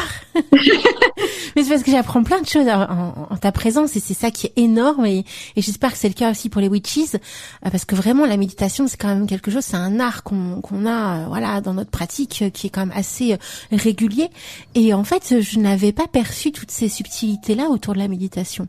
Tu vois, de me poser la question de savoir en fin de compte ce qui me porte le plus, est-ce que c'est plutôt l'ouïe, la vue, le toucher, tout ça en fait j'y avais pas du tout perçu de cette manière-là en fait.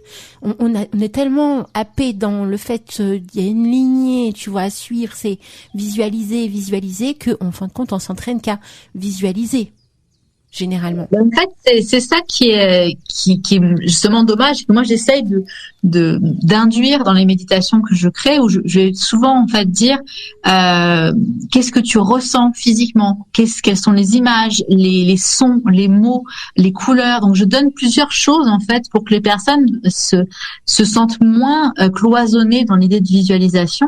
Et c'est vrai que c'est un petit peu le problème de la méditation guidée parce qu'on est obligé de décrire quelque chose visuel pour que les gens s'y rattachent. C'est plus compliqué de décrire des sensations ou autres.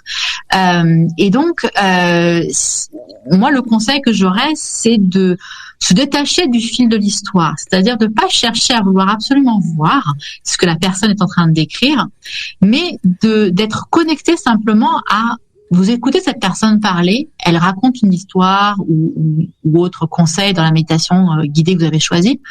Et ça vous fait quoi? Encore une fois, je suis définitivement dans la sensation, mais voilà, ça vous fait quoi? Est-ce que quand vous l'entendez, il y a des mots qui vous viennent en tête?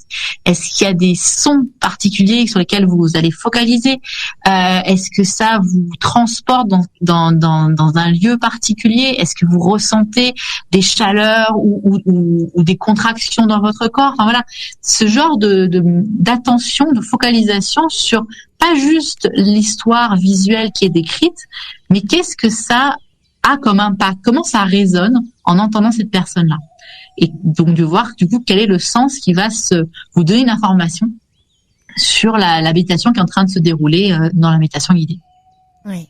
Alors pendant que je t'écoute, Alexandra, je lis les messages sur le chat et il y a Mimi qui nous dit « Il faudra réinviter Alexandra pour sa main ». Enfin, si Alexandra le veut bien.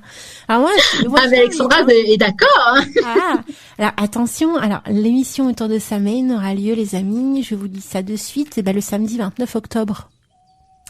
Donc si ça te tente, écoute, je te donne rendez-vous, ma très chère Alexandra, autour de Samhain. On pourra parler de méditation en particulier. On verra. Et sinon, j'ai une autre question de Sia qui est très pertinente. Elle nous dit: la perception est-elle un sens? Alors, ça va dépendre de quel type de perception. Oui. C'est-à-dire la perception, c'est comme le mot ressenti. Ça peut englober plein de sens différents. Donc ça va dépendre. Voilà, Sia, ce que tu entends par perception.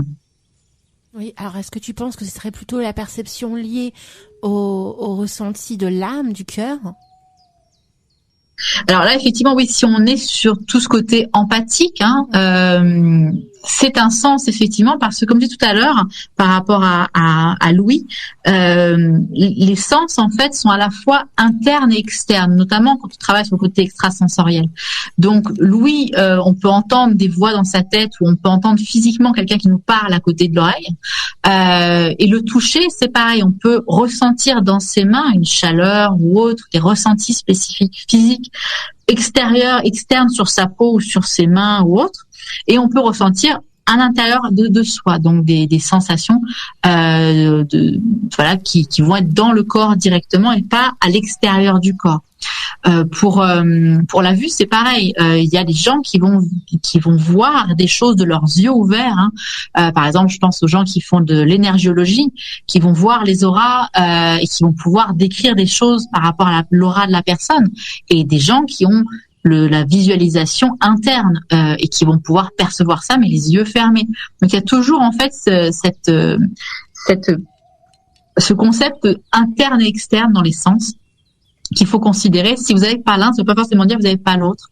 Donc de voir lequel est plus développé pour pouvoir justement creuser cette idée-là. Et au bout d'un moment, en fait, la sensation externe et interne du sens va, si c'est votre sens de prédilection, c'est effectivement lui qui va bien se développer au bout d'un moment. Merveilleux. Écoute là, ma très chère Alexandra, il est 22h30 et on va parler justement de comment tu crées tes méditations. Alors là, tu vas un petit peu nous expliquer comment ça se passe, comment tu les perçois, comment tu les imagines, pourquoi tu proposes tel sujet, est-ce que c'est quelque chose qui t'est personnel, que tu as vécu ou que tu as envie de développer? Dis-nous tout. Alors effectivement, mais j'ai pas forcément. Je choisis très rarement un sujet d'office. C'est-à-dire que le sujet vient à moi très très généralement. Les premières fois, j'essayais justement de tirer une carte pour m'orienter par rapport aux énergies du moment. Et au fur et à mesure, effectivement, ça s'est modifié et par rapport au courant des énergies dans là où on est en général, donc les courants parfois même aussi à un niveau astrologique et autres, les planètes, les différentes lunes, etc., ou les saisons, ou les sabbats justement de l'année celtique, de l'année païenne. Du coup, je souvent effectivement ça commence à passer à travers moi de ce que je vais vivre, et donc le thème auquel je pense qui va être le plus logique entre guillemets par rapport aux énergies du moment que je peux voir passer sur différents postes, etc. Parce que je suis pas une spécialiste de l'astrologie, donc je peux pas vraiment m'en dire, mais du coup des gens que je suis et qui donnent des informations par rapport aux énergies du moment, je m'en inspire, et en fait je me rends compte que je suis en train de vivre des expériences qui corroborent en fait ces énergies-là, et donc la thématique généralement va venir avec des choses que j'ai moi-même fait en méditation, ou que j'ai expérimenté, ou que du moins je veux expérimenter avec cette méditation-là, et du coup je vais partager ce thème-là. Donc il y a effectivement pas de fil logique, on va dire. C'est vraiment aux énergies du moment que je vais créer la thématique de la méditation. D'accord. Alors, c'est sur le moment que tu vas créer. Alors, ça c'est marrant parce que tu utilises en fin de compte les arts divinatoires en fait aussi pour répondre ou t'orienter vers certaines destinations. Donc ça quand j'ai pas d'idée spontanée, on va dire, ça peut être un outil dont je me sers. Mais après c'est vrai que souvent ça c'est en lien avec ce que moi-même je suis en train de vivre. Donc du coup je le mets en mode voyage imaginaire, justement, pour pouvoir accompagner les personnes dans ces émotions-là. Ça peut être aussi parfois quand j'ai découvert de nouvelles musiques et je me dis je veux trop faire une méditation dessus. Par exemple, je pense là dernièrement, j'avais fait la méditation à la rencontre de la guerrière en toi, et elle m'était venue pas parce que j'avais ce travail-là à faire personnellement, mais parce que j'avais découvert un nouvel auteur, compositeur de musique libre de droit. C'est Alexander Nakarada, que j'utilise beaucoup en ce moment, et qui avait fait toute une série de musiques très viking. Et alors là, j'ai dit, il faut absolument que je fasse une méditation sur ce côté guerrière viking, et donc c'est venu par rapport justement à cette inspiration musicale cette fois-ci. Donc ça peut vraiment prendre des formes très très différentes. Et c'est ça qui est dingue. Ah ouais. C'est ça. L'inspiration vient de partout, et en fin de compte, on se pose même pas la question, ça vient et hop quoi. C'est ça. Et généralement, c'est le moment où ça ne vient pas et qui peut être stressant. Et moi, c'est vrai qu'au départ, j'essayais de faire en sorte qu'il y ait une méditation tout le temps, au premier du mois, etc. Et au fur et à mesure, j'ai relâché ce stress-là parce que de vouloir créer pour créer, alors que l'inspiration n'est pas là, ça va entre guillemets faire un flop entre guillemets parce que j'avais pas la même la même intention, la même connexion à quelque chose qui me tenait à cœur, donc ça va pas être aussi formidable comme méditation si je le fais parce que faut que je remplisse une deadline, quoi. Oui, je comprends. Il faut être passionné, quoi, dans tous les cas. Oui. Et patient aussi. Parfois, si l'inspiration ne vient pas. Dans mon petit questionnaire que je t'ai envoyé, je t'ai aussi posé une question et que je trouve vraiment très pertinente à mon sens parce que ça permet aussi un petit peu de te connaître à ce niveau-là. Et en fait, la question était, est-ce qu'il y a une méditation qui t'a intense, qui t'a particulièrement fait vivre des choses, celle que tu as créée ou vécue? Alors, tout à l'heure, tu nous as parlé quand même de ta première expérience méditative, qui était assez enrichissante émotionnellement. Mais est-ce que tu as vécu la même chose en créant une de tes méditations dans le même esprit? Alors, ça m'est arrivé. Effectivement, il y a des méditations clés en fait que j'ai créées et qui au moment où je faisais l'enregistrement m'ont fait vivre des émotions. Parfois en fait on peut entendre presque mes petits sanglots. Parfois ça arrive, certaines méditations. Je sais que ma meilleure amie là, les avait perçues. Ah là t'étais bien émue là. Ouais j'étais bien émue à ce moment-là parce que comme je disais je vis la méditation en même temps que je l'enregistre, donc forcément ça va me faire vivre certaines choses. Et dans celle que j'ai créée, c'est vraiment celle qui me tient le plus à cœur, c'est les méditations avec Morrigan. Je suis depuis le début que j'ai commencé mon travail ésotérique, en fait, très très rapidement, Morrigan est devenue une divinité patronne pour moi. On dit très souvent que Morrigan nous choisit, c'est pas nous qui la choisissons, c'est elle qui nous choisit, parce qu'elle a une caractéristique un peu particulière. Et du coup, je me sens très très proche en fait de cette divinité-là. J'aime aussi ce côté multiple de Morrigan, qui est justement une métamorphe, donc qui a 9 visages, 9 caractéristiques et qui se rapproche des fameuses 9 prêtresses qui gardaient et protégeaient Avalon, les 9 Morgans. Et donc du coup j'ai fait 2 méditations spécifiques avec Morrigan sur ma chaîne. Donc il y a la méditation de la part d'ombre qui est la number 1 visiblement sur ma chaîne. Il y a plus de 4000 vues maintenant, c'est assez incroyable. C'est celle qui est la plus recherchée parce que forcément avec le titre de la part d'ombre, c'est quelque chose que les gens aiment travailler en méditation. Et là très récemment la méditation de la rencontre de la sorcière en toi, qui est justement avec les 9 Morgans. Donc, je rentre pas dans les détails des 9 Morgans, c'est plus pour avoir cette présence de 9 femmes prêtresses à Avalon. Donc là, ça a combiné à la fois mon lien avec Morrigan et le lien avec Avalon dans cette méditation-là. Donc, elle est effectivement pour moi très intense, et en plus comme je m'amuse beaucoup avec mon conjoint qui fait justement les pistes musicales et qui gère ma voix par rapport à la musique, etc., et où j'ai rajouté des petits moments de murmure, mais c'est toi qui murmure dans le son? C'est moi qui murmure dans le souffle à la fin, effectivement. Donc pas reconnu. C'est comment? Je ne t'ai pas reconnu. Et voilà, donc non, c'est moi qui murmure. J'ai mis aussi les corbeaux à la fin, pour l'envol des Morgans. Donc il y a des fois, j'aime faire ce travail un peu plus minutieux pour vraiment donner la qualité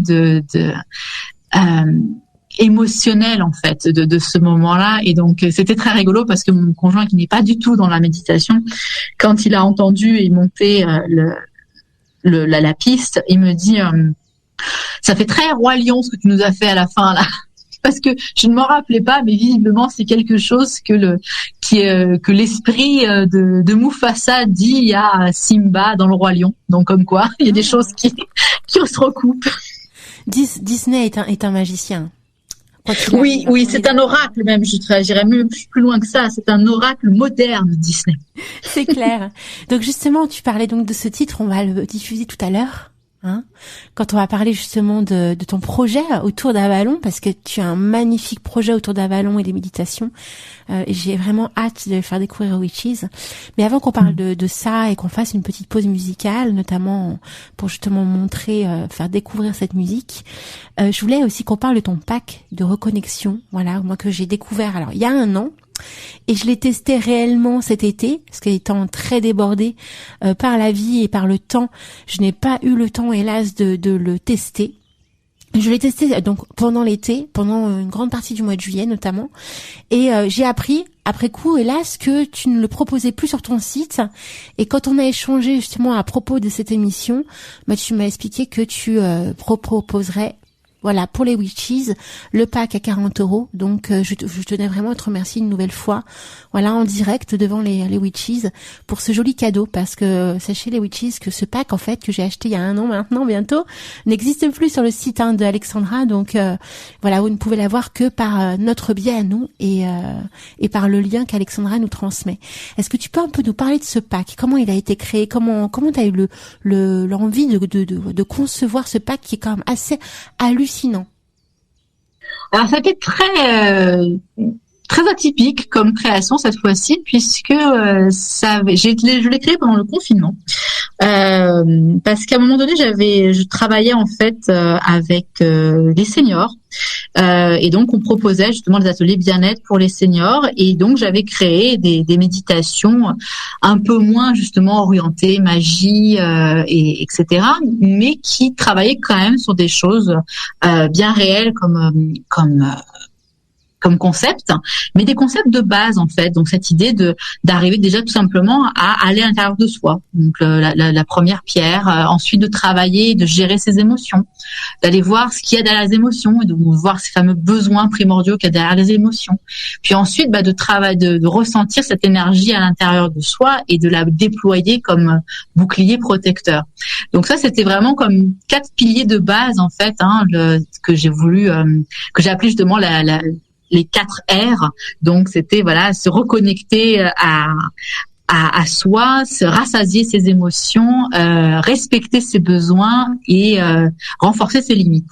Donc j'avais créé voilà cette idée du pack, les 4 R pour une nouvelle ère. Donc j'avais fait tout un jeu de mots par rapport à ça. Et donc une fois que j'avais fait ces méditations-là, j'avais envie de les offrir sous forme de pack, mais en les agrémentant vraiment de tout un travail développement personnel pour mettre en place vraiment ces nouvelles bases dans son quotidien, pour que on ait un petit peu ce petit kit de ce que j'appelle le kit de survie du bien-être, c'est-à-dire cette petite boîte à outils qu'on peut avoir ou qui nous permet de pouvoir gérer plus de choses au quotidien sans forcément toujours aller vers quelqu'un, chez un thérapeute, etc. Ce qui n'empêche pas, bien évidemment, d'aller voir des thérapeutes pour les choses grosses et importantes, mais c'est bien d'avoir une petite autonomie, je trouve. Enfin, moi, j'ai besoin d'avoir une petite autonomie au départ. Donc, l'idée était vraiment de créer cette petite autonomie-là. Et donc j'ai fait ce pack avec donc un e-book qui fait donc 34 pages dans lequel il y a à la fois des enseignements pour changer sa vision, donc de passer de la vision classique des choses à une vision plus alternative, et des petits exercices justement très basiques pour pouvoir remettre en place des choses dans son quotidien, et en s'aidant justement des méditations qui vont apporter différentes réponses. Donc il y a des petits questionnaires justement par rapport aux méditations. Donc ce pack, voilà, effectivement, a été créé dans cette idée-là, et le fait que je l'ai enlevé de mon site, même si donc là, comme je disais, il est toujours disponible, comme pour les Witches. Je peux te redonner le lien sans aucun souci. En fait, parce que du coup maintenant, je l'ai utilisé en fait dans un accompagnement plus large. J'ai créé en fait un accompagnement plus conséquent dans lequel à la fois donc il y a des séances avec moi donc en visioconférence ou en présentiel où j'accompagne la personne dans sa problématique, tout en lui offrant voilà cette formation de base pour rendre sa vie un peu plus magique, justement pour remettre en place ces différentes bases de fonctionnement. Et donc, du coup, le pack a pris une ampleur beaucoup plus importante où j'ai créé des audios supplémentaires, explicatifs, des contenus plus importants aussi en termes de PDF. Enfin bref, j'ai grossi en fait ce pack. Donc, en partant des toutes petites méditations à la base, il a pris une ampleur beaucoup plus importante, donnant après une véritable expérience très profonde quand on va vraiment le mettre en place plus loin. En fait, tu as décortiqué chaque partie de la méditation en fait dans cet accompagnement. De ce que je comprends. C'est ça, voilà. J'ai recréé en fait en gardant ces méditations-là, j'ai recréé des étapes dans cet accompagnement qui permettent justement de travailler avec cette reconnexion aux 4 sphères du corps: le corps physique, le corps mental, le corps émotionnel et le corps spirituel. Et donc, il y a tout un travail, en fait, avec les éléments, justement, donc l'élément de la terre, l'air, le feu et l'eau, d'apprendre à reconnaître sa magie, ce que moi j'appelle la magie unique, c'est-à-dire, au final, ce bilan de constitution qu'on peut faire souvent en naturopathie, en ayurveda ou en médecine chinoise, mais là, de revenir à quelque chose de beaucoup plus basique, en s'inspirant juste des éléments et de mettre en lumière, en fait, c'est quoi mon ou mes éléments primordiaux qui définissent en fait mon identité, mon énergie, mon essence. Et donc ce que moi après j'appelle la magie unique, qui va ensuite permettre de s'orienter vers des domaines de magie ou des domaines de compétences bien spécifiques. Comment après gérer ça au quotidien. Donc il y a vraiment j'ai fait un énorme en fait package d'accompagnement pour pouvoir donner une expérience sur 4 mois vraiment profonde, suivie, qui à la fois va permettre de débloquer sa problématique qu'on peut avoir au moment T, et en même temps de suivre des étapes bien spécifiques pour pouvoir après tranquillement mettre en place des nouvelles habitudes. Alors pour les witches qui sont pas sur le chat, parce que j'ai partagé le lien du pack, vous pouvez aussi aller donc sur alexandragallo.com, c'est le lien de ton site officiel, mais aussi en allant sur le site de la radio, witchesradio.fr, vous allez cliquer sur le réveil des sorcières du 4 septembre, et là également j'y ai mis le lien pour découvrir le pack. Donc vous l'avez en lien via justement le podcast du réveil des sorcières du 4 septembre, qui était la première émission de la rentrée, les amis. Donc j'avais parlé d'Alexandra et de son pack enchanteur et magique. Donc d'ailleurs je remercie les witches qui ont contacté Alexandra suite à cette émission, parce que bien évidemment tu as reçu des messages et ça c'est beau, Exactement, oui, j'avais une Amandine qui m'a contactée pour ça. Donc on lui fait plein de bisous. Oui, il y a aussi, Alexandra, t'as répondu à la question. On a une witches qui voulait donc que tu recites le nom du compositeur que tu apprécies et que tu utilises lors de tes méditations. Donc c'est Alexander Nakarada. Alors je vérifie quand même si j'ai bien orthographié, mais comme je disais, de toute façon c'est il y a dans toutes les descriptions de mes méditations sur YouTube, les pistes musicales sont indiquées. On peut cliquer directement pour aller chercher la piste musicale aussi, qui est en accès gratuit. Donc voilà. D'accord. En fait, tu transmets les sources, quoi. C'est ça qui vient. Voilà, exactement. Alors, avant qu'on finalise l'émission et qu'on parle justement de ce magnifique projet autour d'Avalon et de tes méditations, écoute, on va écouter justement cette merveilleuse musique qui a été créée par ton homme. Avant cela, tu nous as aussi laissé la découverte d'un titre magnifique de Brenuville, Remember. Donc, on va commencer avec Remember et après coup, la deuxième chanson sera La sagesse d'Avalon qui a été créée par ton homme sur Avalon. Exactement. À tout de suite les amis, à tout de suite Alexandra. À tout de suite. Witches Radio réveillera la sorcière qui est en toi. Witches Radio. Comment trouver la radio qu'il me faut? Une radio sorcière, mais sérieuse comme il le faut. J'ai enfin trouvé la radio qu'il me faut. C'est Witches Radio. Oui, Witches Radio. Witches Radio, la radio qui va vous enchanter. Et oui les amis, nous sommes toujours en direct sur witchesradio.fr. Venez nous retrouver sur le chat, dans l'onglet chat, mettez votre petit pseudo magique. Et comme par enchantement, vous pourrez papoter avec les witches VIP du chat. Alors ma très chère Alexandra, vraiment un énorme merci parce que je peux vous dire les witches, c'est un énorme cadeau que nous fait Alexandra et son homme de nous faire découvrir cette musique magique et enchanteresse sans rire. Je suis encore émue. À chaque fois que j'écoute cette musique, Alexandra, je suis au bord, pas des larmes, mais pas loin. Moi aussi. C'est intense, c'est très intense et justement tu as parlé de ce projet d'Avalon qui est énorme.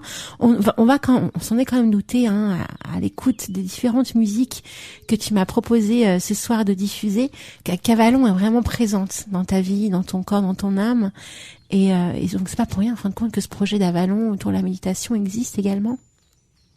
Oui, en fait, j'ai mis du temps à le revendiquer, si je puis dire. C'est-à-dire que pendant pas mal de temps, quand j'ai découvert tout ça, c'était oui, très bien. J'ai probablement une vie antérieure là-bas. Oui, ok, je suis très attirée par ça, c'est ok.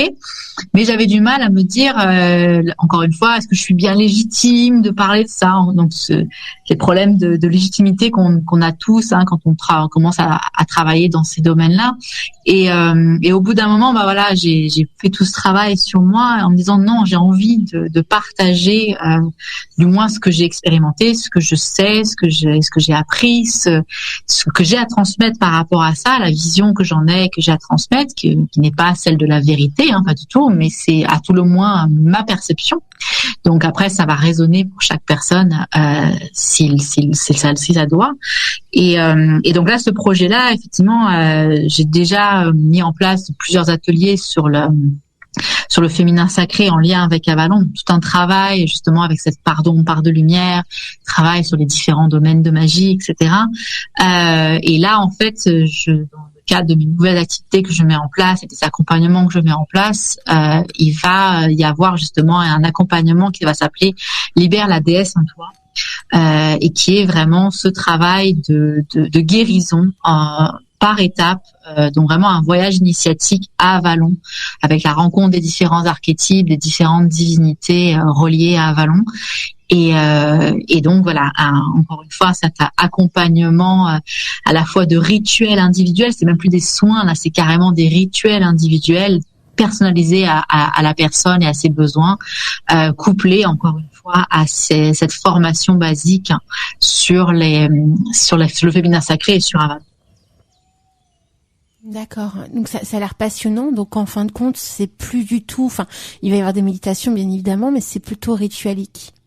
Ça va être des deux à ça. C'est qu'effectivement, j'ai dans cet accompagnement-là. Encore plus, je dirais, que celui dont j'ai parlé par rapport au pack de méditation. Ce nouvel accompagnement-là, il va vraiment transcender, je dirais, tout ce travail que j'ai à cœur avec le féminin sacré et avec Avalon, puisque il y aura des méditations donc avec des musiques créées exprès pour que mon homme effectivement m'a fait tout un album justement en ce moment pour que je puisse les utiliser assez facilement. Je vais peut-être pas utiliser à chaque fois, mais en tout cas elles vont faire partie, les 5-6 musiques qu'il m'a créées vont faire partie de ces méditations pour te rencontrer les différents archétypes. Ça va combiner aussi donc mon travail de soins énergétiques et travail rituel. Ça va combiner également le travail avec les plantes médicinales. Enfin, ça va combiner également le travail avec les huiles essentielles pour définir les huiles et les essences qui correspondent à la souveraineté de chaque personne. Donc comment se manifestent ces 4 archétypes du féminin en chacune de nous, avec les essences qui sont propres. Donc il y a tout vraiment un travail absolument magique, il n'y a pas d'autre mot, je crois, pour vraiment s'offrir ce voyage à Avalon, mais d'une manière complètement initiatique et individuelle, ce qui est rarement proposé.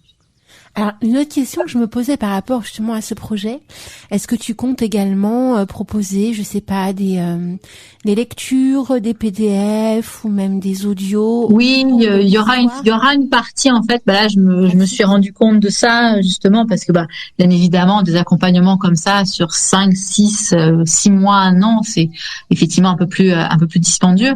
Mais là, j'ai dans le projet justement de mettre des petites formations, donc soit la formation complète, soit des petites formations d'initiation, etc. Donc il y aura effectivement pour tous les goûts et toutes les bourses, si je puis dire, pour pouvoir faire connaître de plus en plus ce travail d'Avalon, parce que vraiment pour moi c'est pas que pour moi d'ailleurs, c'est comme ça qu'elle est décrite, hein, c'est un sanctuaire de la magie, c'est un sanctuaire du féminin sacré, donc c'est un lieu de guérison également, donc c'est vraiment important que les personnes qui se sentent une attirance vers le côté celte puissent renouer avec ce cœur de la magie celte qui est Avalon. Est-ce que toi aussi tu as eu des initiations autour d'Avalon? Est-ce que tu es partie notamment en Angleterre? Parce que je sais qu'il y a tout un cursus aussi à opérer là-bas, ou alors pas du tout? Alors si, justement, c'est exactement comme ça que je suis tombée dedans. Ouais. C'est-à-dire que quand j'étais au Canada, j'ai fait à un moment donné une recherche. J'ai tapé sur Google prêtresse d'Avalon et je suis tombée sur le temple à Glastonbury, donc dans le sud-ouest de l'Angleterre, avec l'ouvrage de Katie Jones, un parmi d'autres qu'elle a écrit sur l'enseignement en fait pour devenir une prêtresse du XXIe siècle. Malheureusement, étant quand même assez loin de Glastonbury à cette époque-là, j'ai pas pu le faire en physique, mais du coup, je m'étais procuré toutes ces formations et je les ai fait, en autodidacte de mon côté pour pouvoir me former et apprendre tout ça. Donc, j'ai effectivement fait cette formation-là. Pas en physique directement là-bas auprès d'elle et avec les différentes prêtresses qui travaillent là-bas. Je suis allée à Glastonbury en 2012, donc ça a été vraiment une reconnexion quand je suis montée en haut du Tor, donc cette colline labyrinthique qu'il y a au centre de la ville de Glastonbury, qui représente justement l'île d'Avalon quand les brumes montent sur toute la plaine. Arrivé en haut, c'était vraiment cette sensation absolument incroyable de dire je suis retournée chez moi. Donc j'en avais vraiment les larmes qui coulaient. C'était très très puissant comme reconnexion là-bas et ça a donné après toute la suite de perfectionnement pour en savoir de plus en plus sur tout ce qui a trait à Avalon. Alors, tu sais, je suis pas du tout surprise, en fait. Je te posais ces questions parce que je sais que t'es une grande passionnée des brumes d'Avalon aussi. Et je me suis dit, elle a forcément été à Glastonbury, elle connaît forcément, tu vois, ce cursus-là. Donc, j'avais envie, parce que on n'a pas échangé sur le sujet, les amis. Je découvre avec vous, le parcours aussi d'Alexandra. Et, je suis pas surprise, en fait, parce que même si effectivement c'est une initiation que tu as faite en autodidacte, tout ce que tu fais retranscrire dans tes méditations et même là le projet d'Avalon que tu nous proposes ce soir en découverte respire à mon sens la magie de là-bas. Donc je trouve ça hyper touchant en fait de se rendre compte que même en France on a des passionnés par le mythe d'Avalon mais aussi par la magie d'Avalon. Mais d'ailleurs, c'est quelque chose que j'ai à projet. Donc le Covid s'était mis au milieu, mais le projet reste toujours de mise, de faire des stages justement directement là-bas, donc d'emmener des personnes de France à Glastonbury.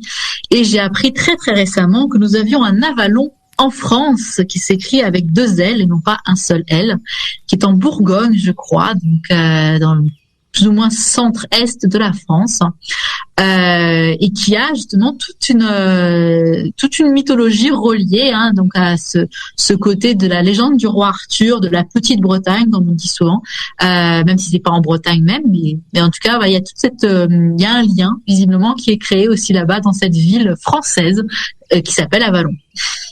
Ah tu me l'apprends. Ah. Je l'ai appris il y a pas quelques mois en arrière, donc ça a été aussi si c'est pas vrai. C'est un choc. C'est ça. Ils étaient chez nous aussi, les Celtes, hein. On va dire. C'est ça, hein, c'est toute l'Europe, hein. Les Celtes, c'est même pas un peuple, hein. C'est un courant d'une certaine époque, mais ça regroupait tellement de nationalités différentes que c'était vraiment plus un continent entier. Et oui. Alors dis-moi comment les witches peuvent te contacter. Donc tu as un site officiel, alexandragallo.com. Donc Gallo avec 2 L, les amis. Voilà, donc ils peuvent. Et pas de T à la fin. Non, il n'y a pas de T, c'est vrai. C'est vrai que je le cite pas, mais c'est vrai qu'il n'y a pas de T. Et aussi, comment ils peuvent te contacter? Tu as certainement un mail. Alors oui, donc en fait tout est accessible, hein, de toute façon déjà sur mon site internet, mais mon email donc c'est contact.alexandragallo tout attaché @gmail.com. On peut me contacter via ma chaîne YouTube aussi parce qu'il y a les liens de contact dessus. J'ai également en fait quand on est sur la page d'accueil de mon site, vous avez un petit bouton rendez-vous découverte. Donc c'est un rendez-vous téléphonique gratuit de 30 minutes durant lequel justement on peut faire un bilan de votre situation, de voir qu'est-ce que vous avez besoin en ce moment, de vous clarifier aussi parfois la problématique pour que ça soit plus évident pour vous et de voir justement quel est le prochain pas à faire et donc d'éventuellement vous proposer différentes propositions adaptées à ce que vous auriez besoin. Ah ça c'est top, je le savais pas non plus, je découvre les amis. Que de surprises ce soir.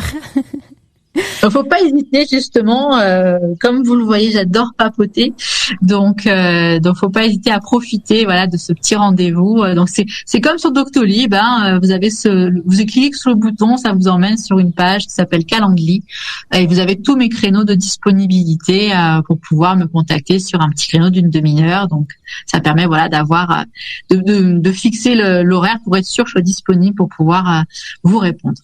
Et ces 30 minutes sont gratuites. Tout à fait. Consacré rien qu'à nous, avec toi.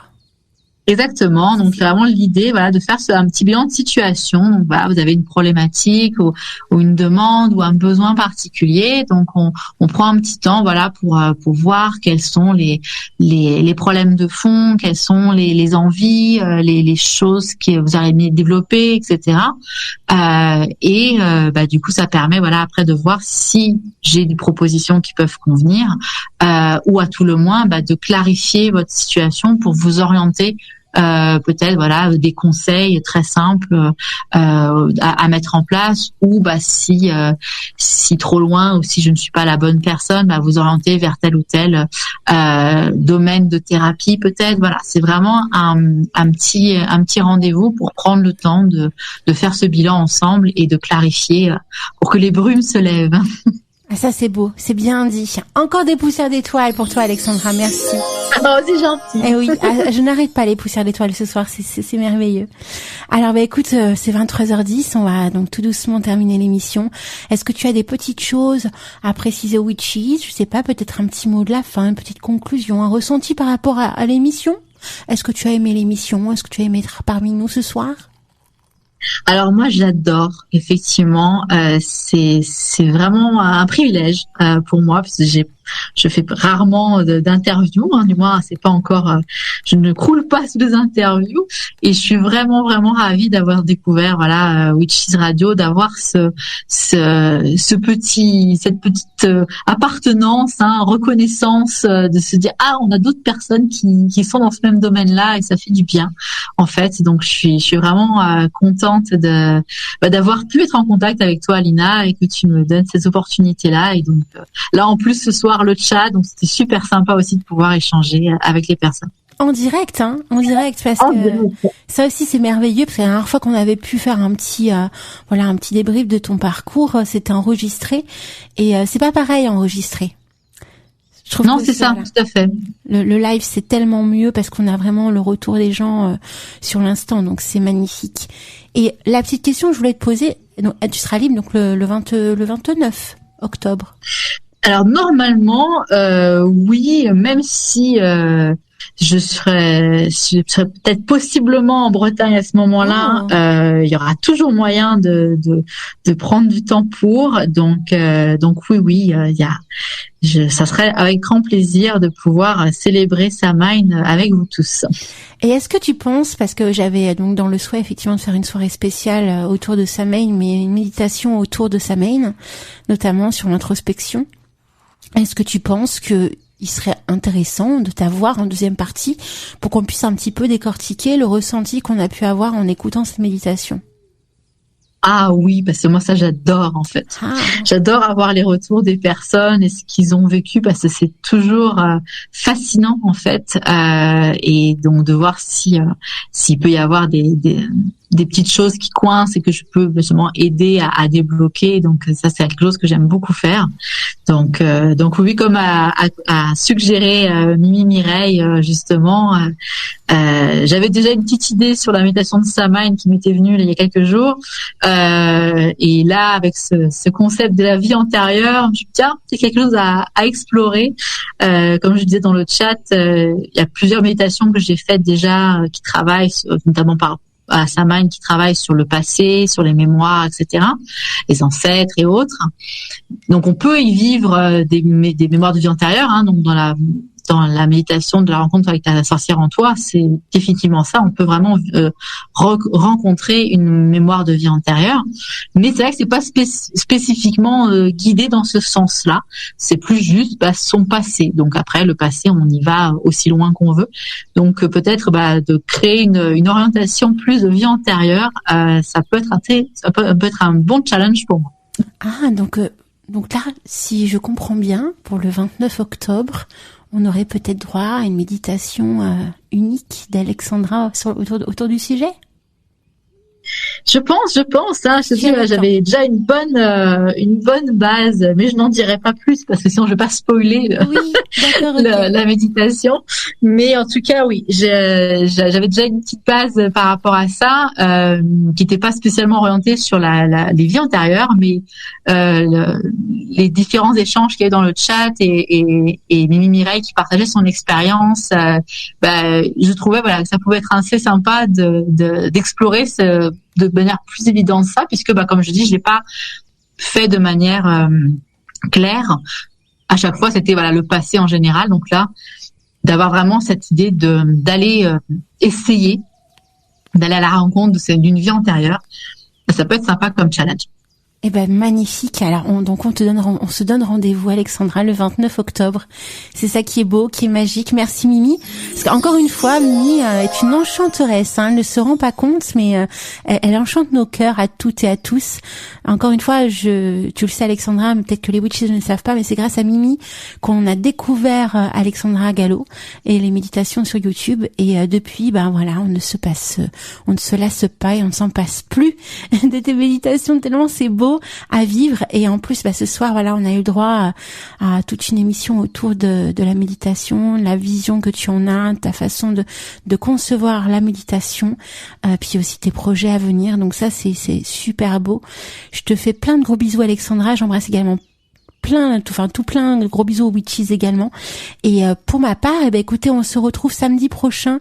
Alors samedi prochain, ce sera une émission avec Antino Serranil et Wicca France, avec une émission en live sur autour de Speak and Spell. Et donc vous allez voir, ils ont concocté encore plein de belles choses, notre très cher Speak and Spell. Et sinon, après coup, la continuité des murmures et avec Alexandra le 29 octobre, à ne pas rater. Les amis, on te fait plein de gros bisous, Alexandra. Petit mot de la fin pour partir. Un petit mot de la fin. Un petit mot de la fin. Écoutez, déjà, par rapport à aujourd'hui, je vous dirais à tous un joyeux équinoxe, un joyeux Mabon. Oui, et c'est tout. Et vous avez vu. C'est tout. J'ai dit tellement de choses déjà que je ne sais plus que dire. Je veux plus que tu partes, Alexandra. Mais non. Comment? Je veux plus que tu partes, ça y est. Non, mais je partage le sentiment, donc c'est ça qui est merveilleux dans ces moments-là. Donc en tout cas, comme je dis, ravie d'avoir été avec vous tous ce soir, d'avoir pu peut-être vous aider à mieux voir la méditation sous un autre angle, pour plus être aussi peut-être bloqués dans des visions bien classiques. Et du coup, j'espère pouvoir vous accompagner en méditation sous plein de formes différentes. Et n'hésitez pas, voilà, si vous voulez en savoir plus sur le petit pack qui peut vous transformer votre vie. Magnifique. Plein de gros bisous les witches et bon week-end magique et enchanteur. C'était Alexandra et Alina pour les Murmures du Chaudron. Bisous, bisous. Bye. Witches Radio réveillera la sorcière qui est en toi. Witches Radio.